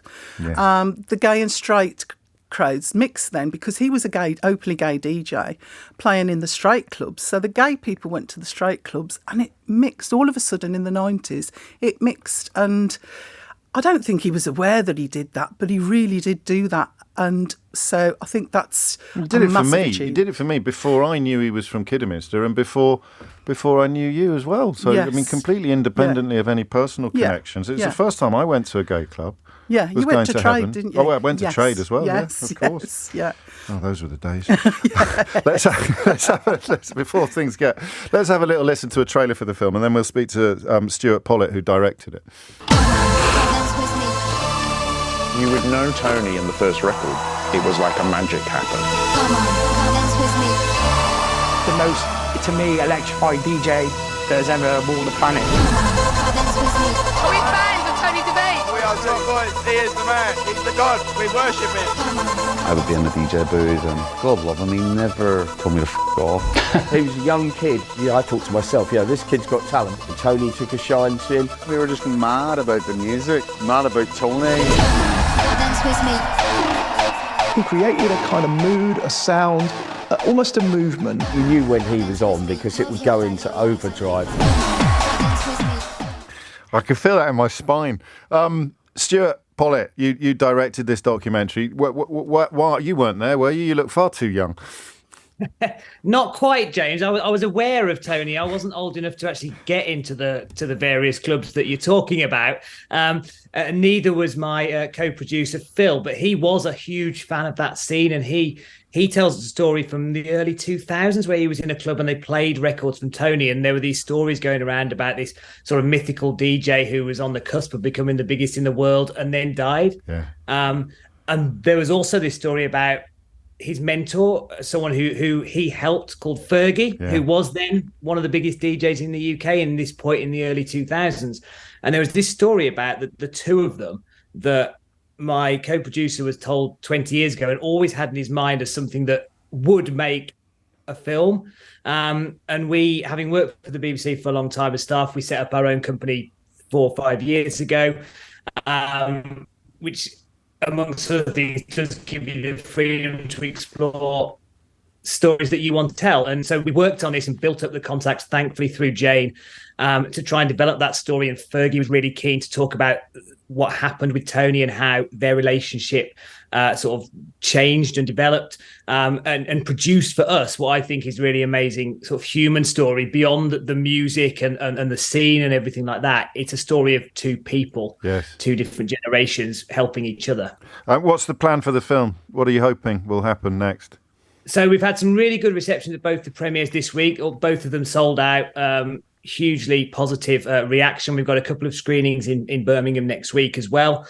Then we're planning to take it to more cinemas around the country, hopefully early next year, and then potentially, with a bit of luck, get it onto a broadcaster or a streamer. Because obviously, when you make something like this, you want as many people as possible to be able to see it and hopefully enjoy it. So that's the aim and that's the ambition. How can people keep track of the tale, Stuart? How can people follow what's going on? Yeah, absolutely. We've got a website, TonyDeVFilm.com, and on social media as well. So we will update on there everything when there's next screenings and next opportunities for people to view it and buy tickets.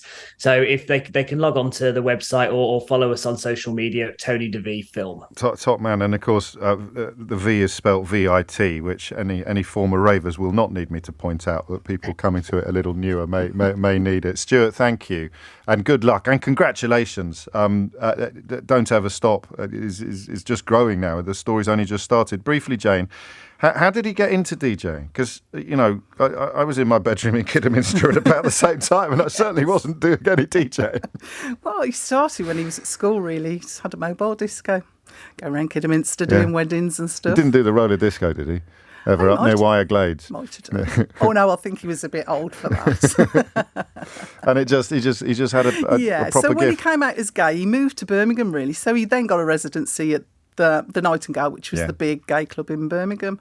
And it went from there, really. They sort of told him to tone his music down, and so he wouldn't, so they got rid of him. And it did him a huge favour, really, because then all this exploded on the dance scene, in the 90s, and he was one of those at the forefront of that. So it was a great time for him. And finally, what would he make of all this fuss? God. He'd be so embarrassed by it all. He was really humble, but secretly he'd love it. He would love it. You can find out more about Don't Ever Stop by following that social media and website, TonyDeVFilm.com. Jane, thank you so much. It's lovely to see you. Thank you. You are listening to James O'Brien on LBC. We may take a little bit more because, in fact, Stuart talking about finding the wherewithal to give up the regular paycheck and start your own company ties in a little with what we were discussing before this item. And I'm also drawn to a story about children no longer walking to school for reasons that I will explain to you after this. It is 3 minutes after 12 and you're listening to James O'Brien on LBC. Guess who's joining us a little later this hour? By popular request, actually. Do you remember at the very beginning of the COVID outbreak when we were talking to John Ashton, Professor John Ashton, who'd been a sort of Lord High Panjandrum in public health up in Liverpool, and he was deeply concerned about what he was seeing. He was quite shabbily treated, I think, by some corners of the media. We'll double check on that, but that's my memory, certainly. I don't think I've checked with him about how he felt, including an appearance on Question Time. And now that essentially these inquiries are demonstrating that even the most unlikely sounding critics of the government were probably not going far enough in their fears of how Boris Johnson and his colleagues were responding to this unprecedented threat, are being vindicated on a scale they can't even have dreamt of. I and you felt it might be a good day to catch up with him. So we'll do that last thing today. We'll do that after 12:45. I used to love these stories. I suppose it's because my children are getting older, so I don't see myself in them anymore. But as they get older, of course, you've got similar concerns on a different level. When do you start letting them, stay in the house on their own if you're away? When do you start letting them go to all-nighters? Seeing as we were talking about Tony DeVee a moment ago, I think the mention of an all-nighter or going off to a festival. So we're dealing with all that now. But fewer children are walking to school than 6 years ago when targets were set to increase the number. I don't remember the targets being set. It was the Department of Transport who wanted to double the number of school children cycling to school, and they wanted a 6 percentage point increase in the proportion of children walking to school. We have seen, it is reported today, no sustained increase in cycling rates and an actual diminishment in the number of children who now walk to school. It's crazy, really, because the government's own estimates show that every pound invested in active travel reaps around £4.30 in benefits in health, air quality and decarbonisation. So I want to know why. I want to know why this hasn't worked. I can't quite establish whether or not money has already been spent and they're not getting the returns that they expected, or whether they're looking for more money and that's why they're revealing that things are not going very, very well. The targets were supposed to increase the percentage of children aged 5 to 10 from 49% in 2014 to 55% by 2025. And it appears to have failed pretty miserably, because the number has actually gone down, not up. Certainly the number of cyclists has gone up by not by enough, and the number of children walking has gone down. So I don't just want to talk about walking to school. I was at boarding school, so it wasn't really an option for me, walking to school. You didn't have any choice. I want to know why your child doesn't walk to school. I want to know whether it's because they don't want to, or whether it's because you don't want them to. One of the strangest things, and I talked about this a moment ago with, was it Tina, about how we all fall into the trap of thinking that the world for 12-year-olds today is like the world was when we were 12. We kind of, or the world for 25-year-olds is like the world. The big penny drop moment for me was talking about university, actually, and I suddenly realised that if I'd had to take out 30 grand worth of debt, or thereabouts, in order to do my degree, then my attitude to my studies and to university in general would probably have been profoundly different from the attitude that I have. You can see why. I think what caught me first was the notion of students being furious when a lecturer didn't turn up. Whereas for my generation, not all people of my age, but for everyone I knocked about with at college, if the lecturer didn't turn up, that was fantastic. That was a win, and we all went down to the student union bar.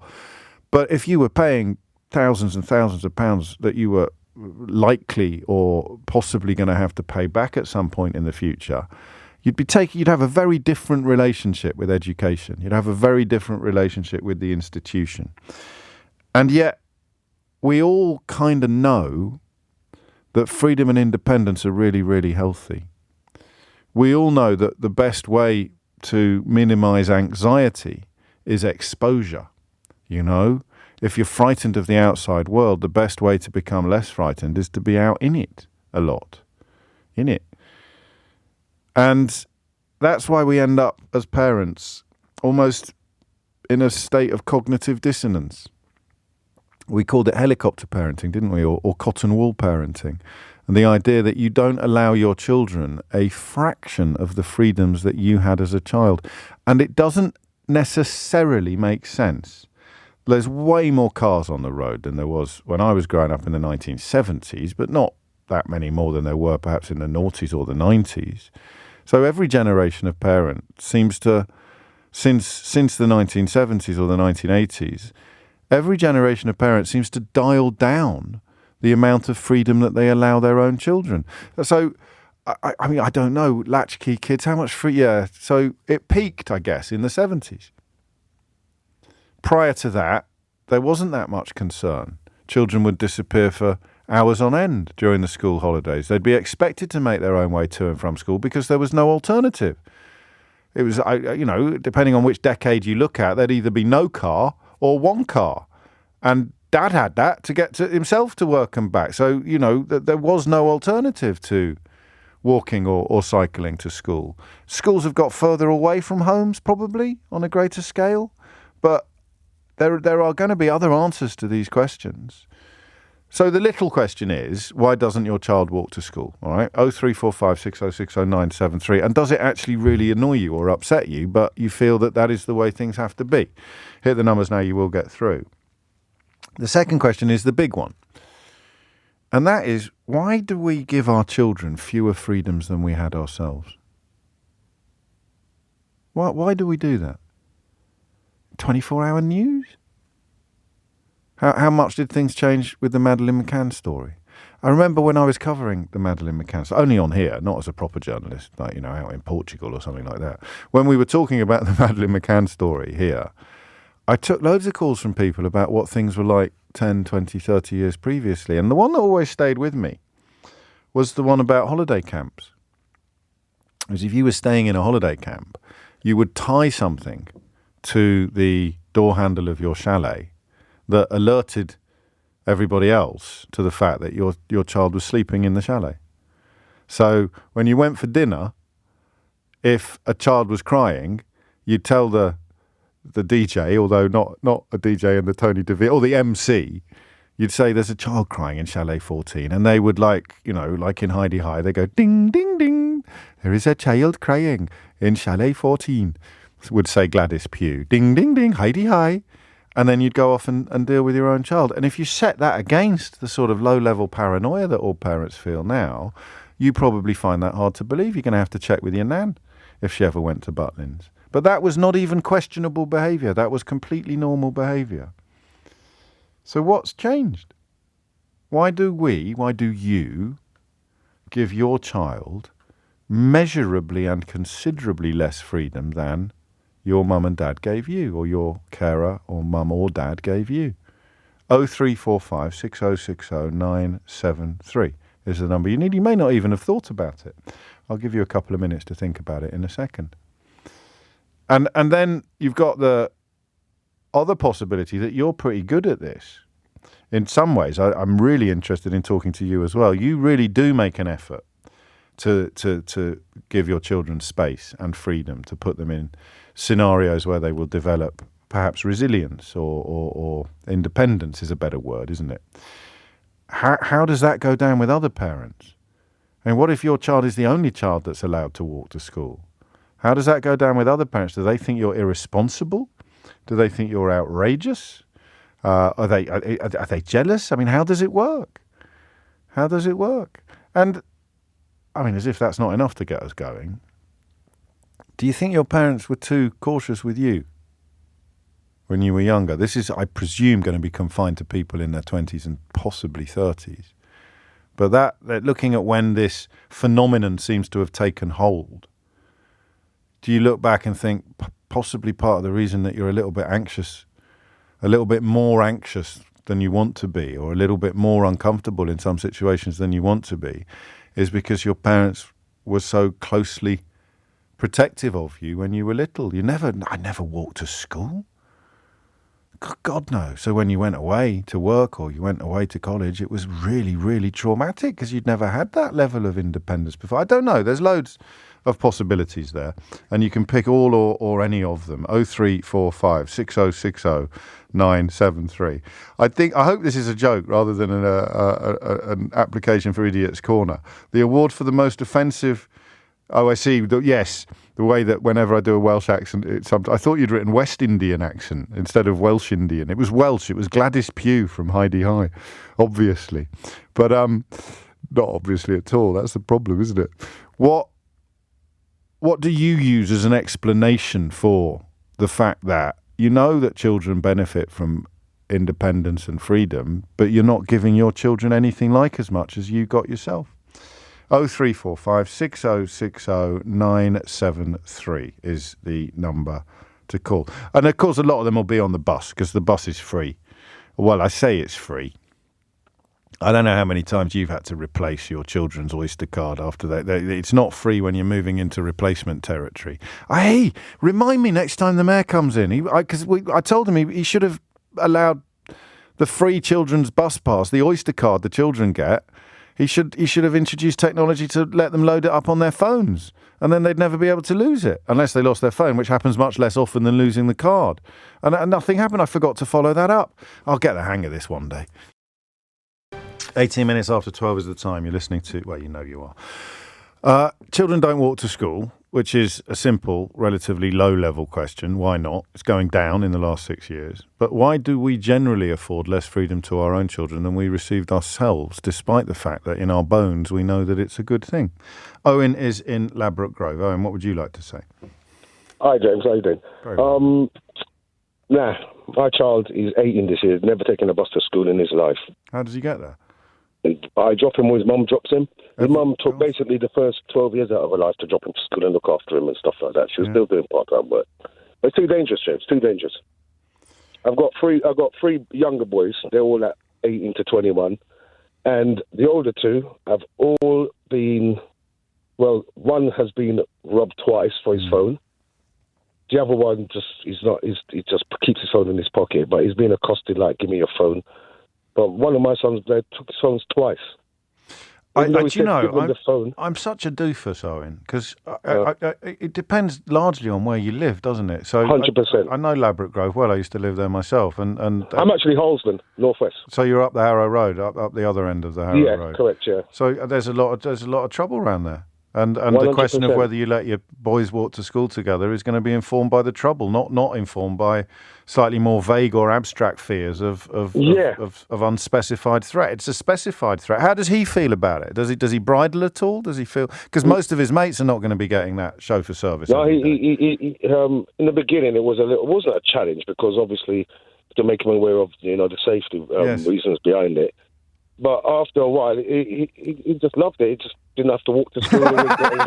That's my boy. What's not to like? What's not to like? Change the music, Mum. We're still his cabbie. He phones me now to come and pick him up. Do you know what I mean?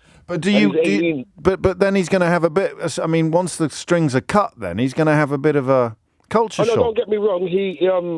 All right, I'll tell you how it went. Go on. Going to school, right?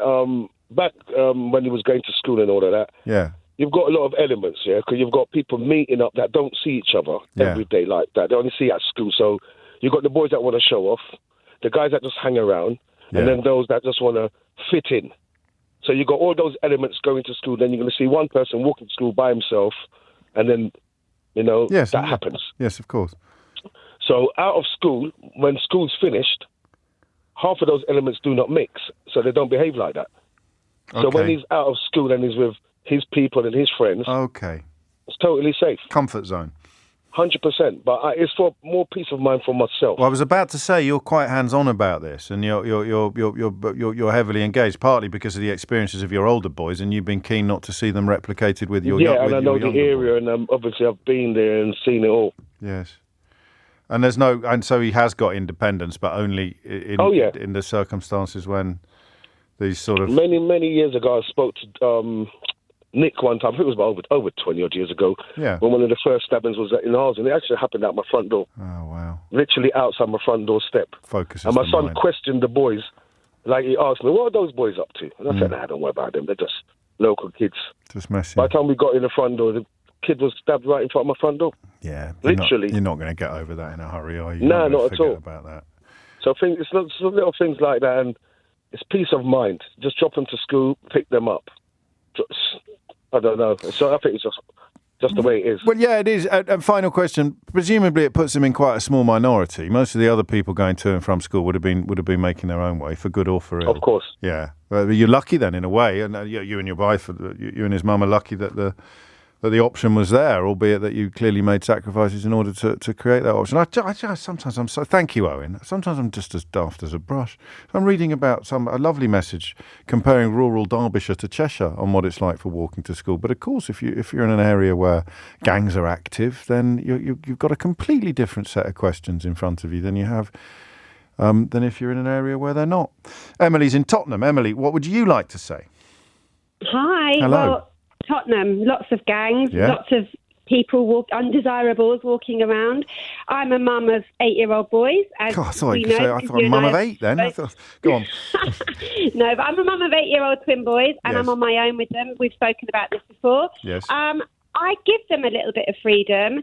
So, for example, if something needs posting at the local shop, like the little Turkish shop where you download the labels if I've sold something on Vinted, I'll send them round the corner to post it, because I think things like that are really important. Yes. Their school is really close, and I would, if I was allowed, send them on their own, but they're 8, so they're not actually allowed to do that at the moment. I'm not a helicopter mum in any way. No, clearly. It's really dangerous. But you're not negligent either. That's the point, isn't it? No, not negligent. intelligent. Yeah. No, I'm really on top of it. I'm really, I teach them about the road and the street, and don't walk around with your phone out and your bag and all the rest of it. So if they go out, then they don't take a bag with them. If they've got a bag with them, there's nothing to steal. But they need to be aware. We live in North London. We live in Tottenham. They need to be aware of But what's going do they on. need to be aware at 8? Why is it important to you? What's the thought process because presumably most of your friends with children of the same age are not enjoying quite this level of freedom. No.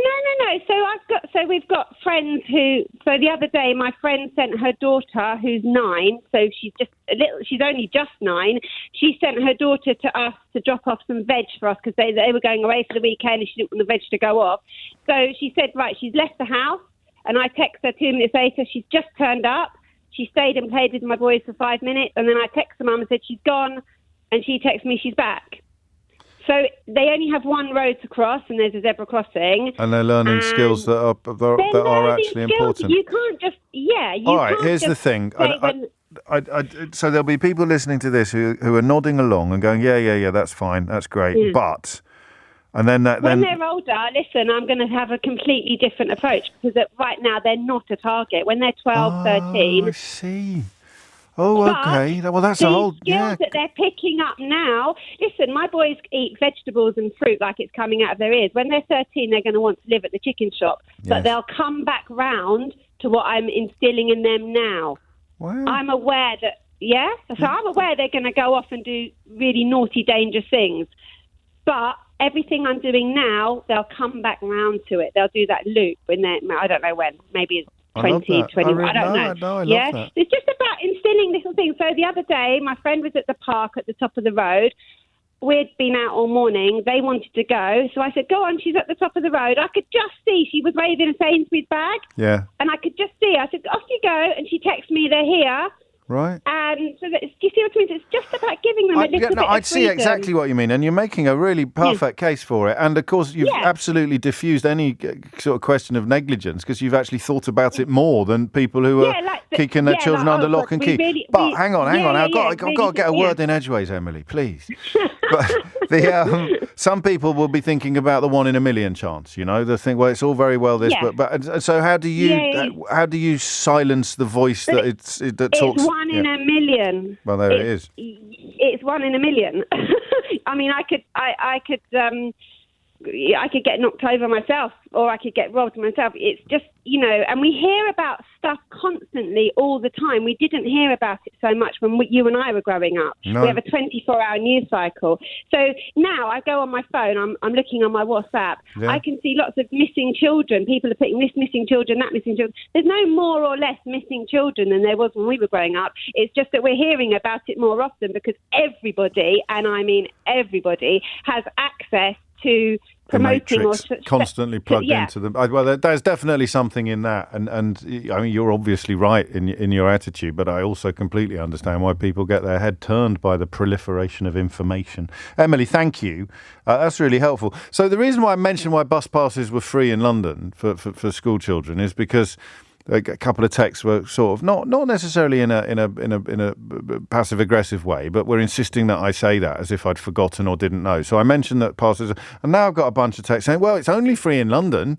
So public transport is only free." So just for the record, it's free in London for school children until they lose their card and you have to pay TfL to replace it. I don't know the situation in other big cities like Manchester and Birmingham, but for an awful lot of people, it's not free at all. So I'll use Emma in Swanley as my exemplar. For my son to get to school, a 12-minute bus ride would cost over £450 a year. It's too dangerous to cycle because of the traffic and country lanes, and it's too far to walk, especially in winter when it's dark. So there's a lovely hat-trick of answers to the question of why Emma's boy is not part of the the desired increase in children walking to school that the Department of Transport was trying to introduce. Valerie is in Islington. Valerie, what would you like to say? First of all, a good afternoon, and I never knew you was a raver, James. It's amazing. How could you not know? Right, absolutely on it. From 1988 onwards, actually. But anyway, on we go, Valerie. Thank you. And thanks for taking my call. I just heard this expression of the helicopter, and I've never heard it before, but I've got a 20-year-old and an 8-year-old, and for me, I kind of raise them differently. So I think I'm less controlling in terms of like, you know, her going like to the corner shop and where I can see her obviously, but I'm not like before, like, you know, like hold her hand and wait for me and look across that way. Like we've got this thing, we call it the 360 approach. So we're always looking around us, getting on the bus, like she'll sit the far side, I might be the other side. Like she's very like aware of her surroundings, and I think often when you're raising daughters, it's different to raising sons, and I think you have to be really on it and savvy, because the last generation, obviously, they had a lot more security. I think now social media for me is one that I think you can't avoid. So if you're teaching your kids now to be more, you know, streetwise and knowing what's around them, then they'll be able to challenge if anything comes their way. If that makes sense. Yes, of course it does. Of course it does. Why social media? I mean, what? Yeah, I mean, I've seen it. You know, something kicks off, and then you've got a load of people recording. That's what I thought. No, that's what I thought you meant. So yes, yeah, okay. And then there's the thing of also, I just want to just add one point as well, is I feel we don't talk about it enough, but with daughters or, you know, those that self-identify, the whole upskirting thing, I think so. It's just social media can be quite like just. You need to be. You need to be on your guard at the very least, and of course, if you need to be on your guard, then being protected is the very easy next step, isn't it? Therefore, you don't let your children go off on their own and do stuff that you would have done, or even, you know, someone 10 years older than your 20-year-old would have done. When This is it. And you have to normalise, like, living. I feel like the pandemic, we were all, you know, locked up, and now things have changed. And criminal activity, they start, you know, like hoaxing kids from very young, and some kids also look a bit older. So you the have threats to just are be out mindful. Yeah, you've got, and different, obviously. Do you know, cultures you and stuff Emily, like that. I know you've got an 8-year-old girl and she's got 8-year-old boys, and that, as you acknowledged at the beginning, as you explained at the beginning, is a big part of the difference, not to be overlooked. But two completely different attitudes that I find equally compelling. It's so bizarre, isn't it? It's almost as if there's no right and no wrong. But the more thought you give it, the more comfortable you will be with your own. It is. Choices. And just one more add, James, is I feel like, you know, back in the day you could like play out and you could look over your balcony and be like, oh, my kid's fine, and you even the neighbours, you'd see, we all knew each other. I feel that needs to come back.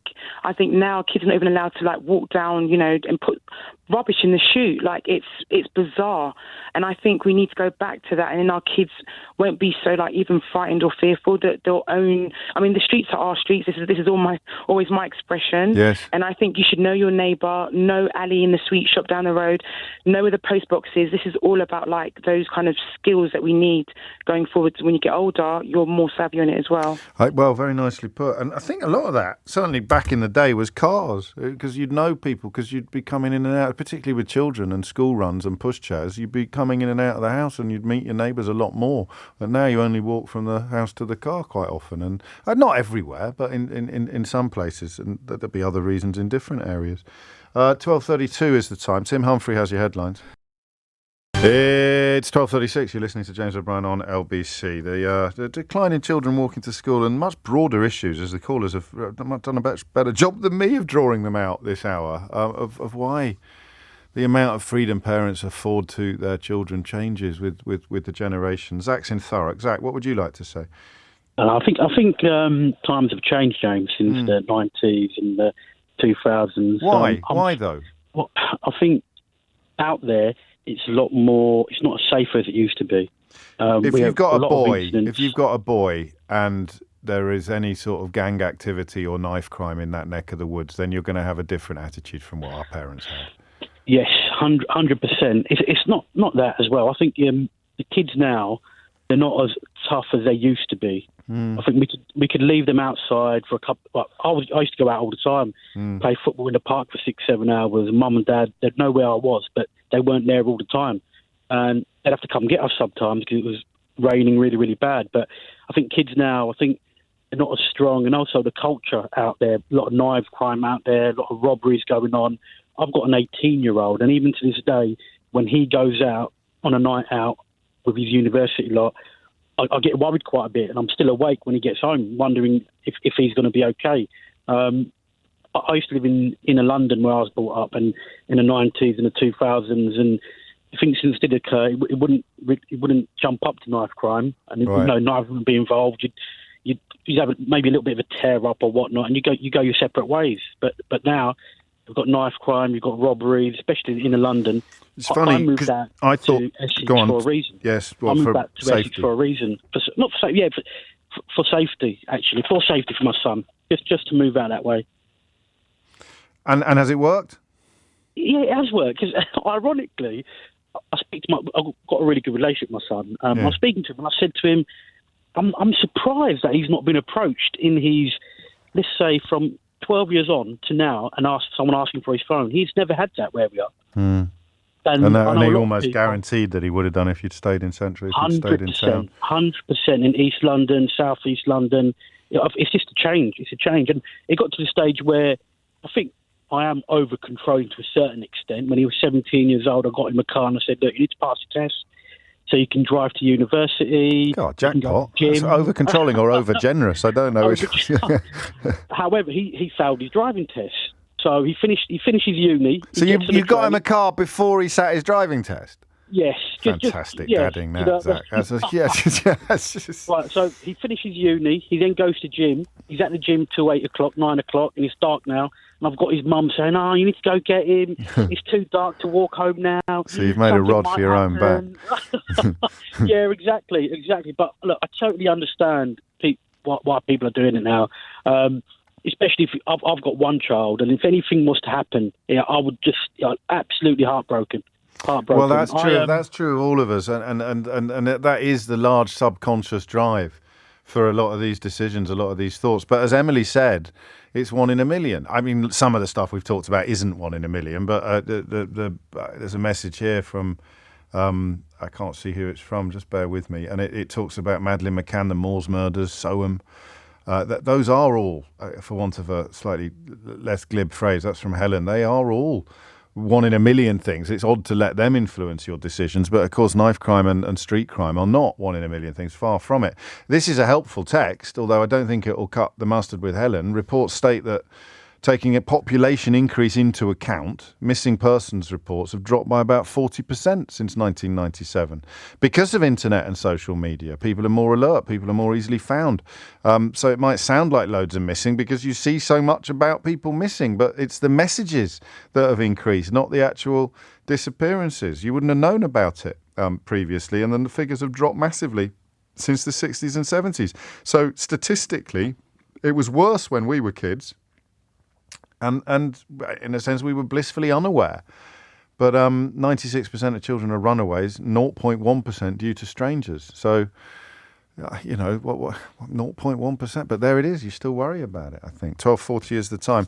A little departure now. As you've probably noticed, I've been busy promoting my book for the last couple of weeks. Been on tour. Thank you, Southampton. We had an absolute ball last night in Southampton. It was a wonderful, wonderful event. I'm in Birmingham tomorrow and Northampton on Sunday, but it means I haven't been able to record a full disclosure this week. I'm doing Chris McCausland on Monday, which I'm really looking forward to for next week's full disclosure. So we return to the archives this week for 2 reasons. Number one, the podcast is getting more popular all the time, so new arrivals might have missed some juicy examples from the recent past. And number 2, it's on the YouTube channel now. We're trying to get the full disclosure up as a visual. Well, YouTube are trying to get full disclosure up as a visual thing. So we've gone back to some of the ones that we did when we were deploying the full film crew. And the Prue Leith one I just thought was fascinating because you'll know her from Bake Off. But if you're not familiar with Full Disclosure, it's a long-form interview series where I try and find out about people up to the point where we found out about them because they were famous.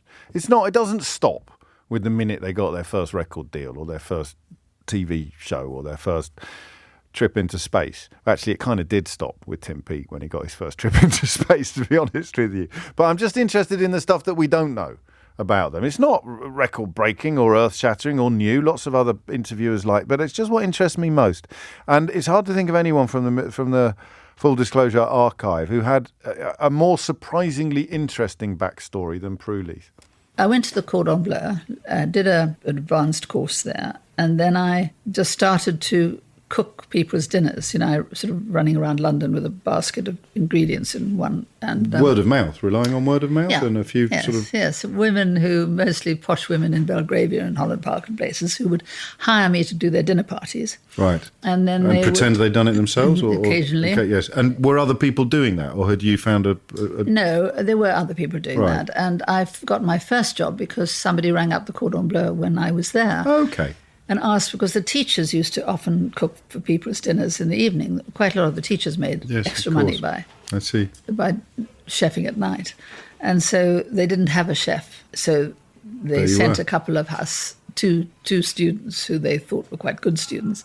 So we went up to Highgate somewhere and cooked somebody's dinner. And I'll never forget it because I was so nervous. And we had 2 days. We had a day to prepare, and then or an evening to prepare, and then the next evening to cook it. And when I forget what we were paid. I think £2 each or something. And we spent it all on a taxi home because we were so exhausted. And it's not a great business model, is it? No. We'll get on to business in a moment because I think it's a key part of your story, isn't it? The way the two went hand in hand, the entrepreneurial flair as much as the culinary flair. But how did you, or when did you realise that you had a proper talent, a gift indeed for cookery and for food? And I don't want any modesty. No, I won't. I'm not. I'm modest. I'm not. I think simply because every time I cooked somebody's dinner, almost every time, somebody who was at the dinner would contact the hostess and say, who cooked the dinner? And then I'd get another job and so forth. And I also realised I'm quite good at marketing. Yes. Because my husband always says this is the proof of my marketing. But when I was in Holland Park cooking a dinner, there was a hatch between the kitchen and the dining room. And I could hear the hostess talking, and somebody said, this is delicious. And she said, yes, isn't it? And then she said, can I have the telephone number of the girl in the kitchen?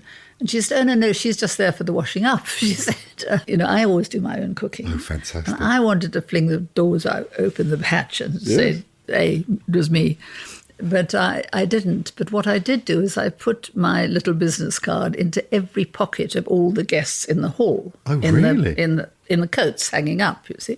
And I wrote on the top of your dinner was cooked by. And one of those diners rang me up the next day, and he turned out to be a very posh guy called Lord Ryder, and he was the head of Reed Publishing. And he said, would I come and do some work for their company? And he became a good customer.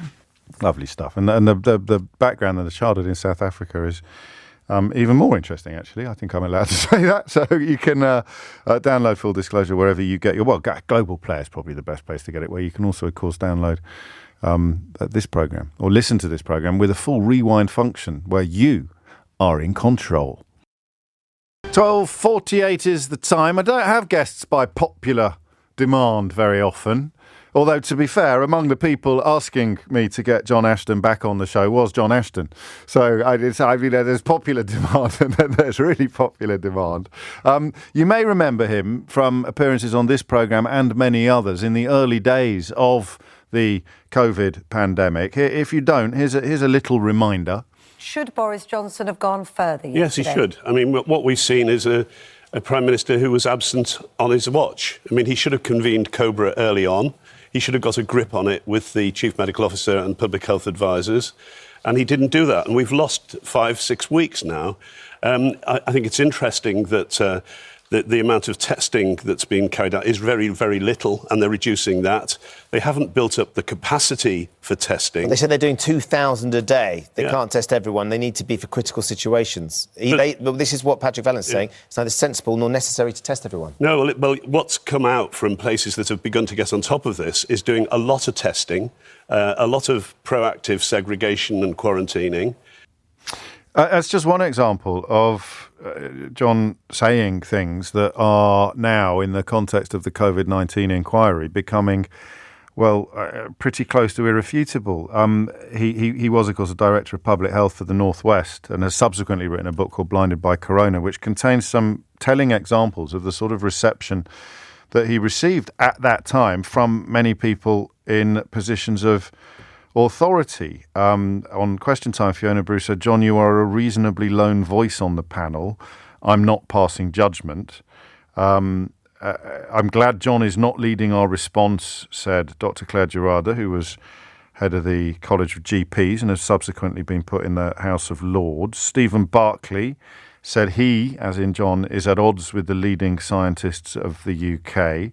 And the Director of Public Health in Sheffield said he isn't part of and doesn't speak for nor represent the view of the public health community. And yet, really, as we've discovered in the last few days, John, you were right and they were wrong.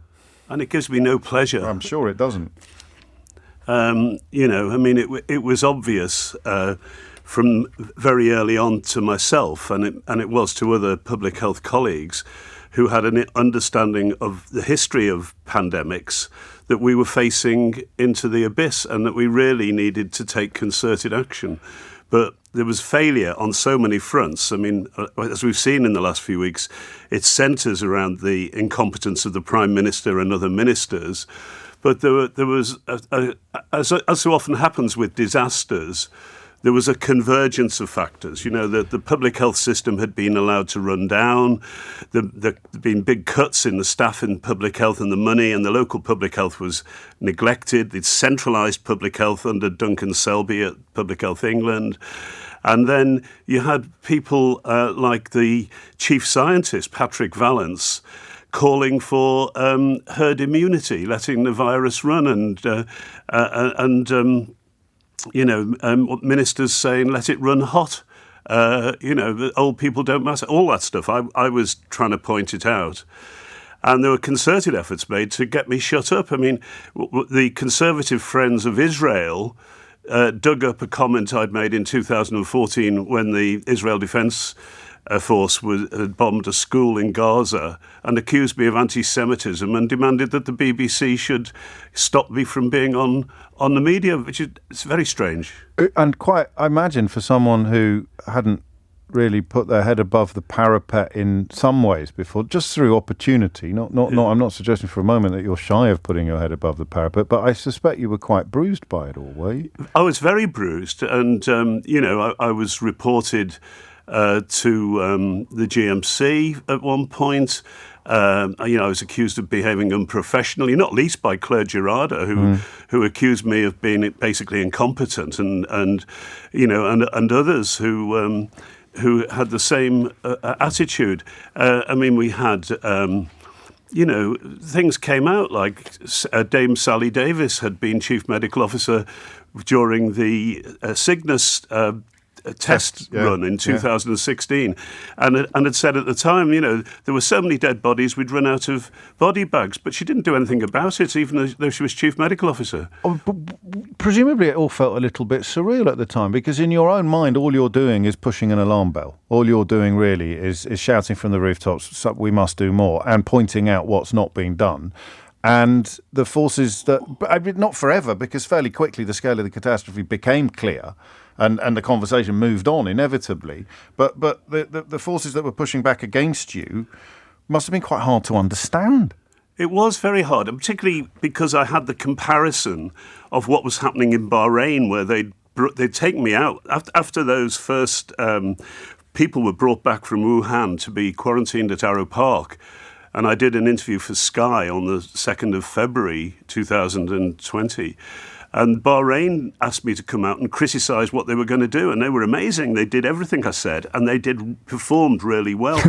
I came back and I had this contrast. Yes. And I came back from Bahrain the second time into this mess where Cheltenham was about to be run. Of course. Atletico Madrid were about to play at Anfield. And Madrid had been closed down. This famous question time where Fiona Bruce kept shutting me up, and Stephen Barclay had the lion's share of the programme.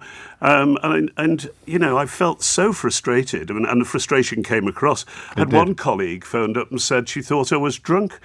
What on earth was that about? Because you were... I was so passionate about it. Yes, of course.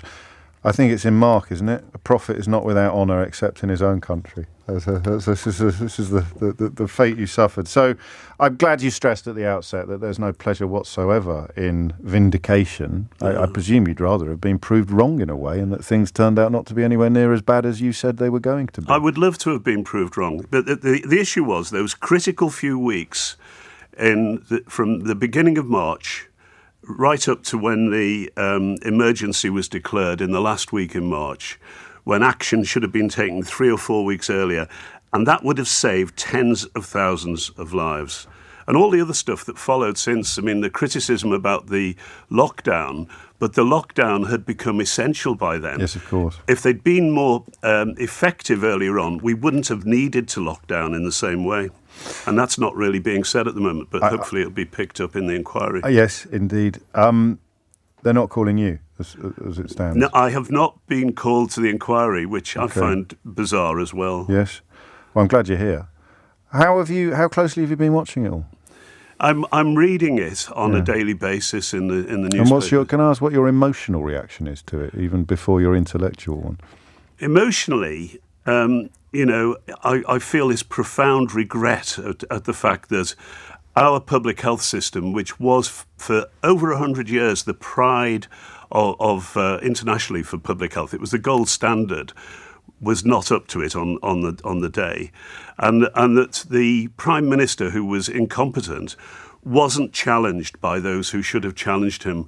There was a lot of talk about speaking truth to power, but the people who should have spoken truth to power, senior public health figures, senior people in government, didn't speak truth to power. And so this crazy, anarchistic, narcissistic Johnson was able to trample over people's lives and to lead to this attitude that old people don't matter. Yeah. Has there been a sense of...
Because obviously it's bleak, and you'd be desolated by the failure to heed your warnings.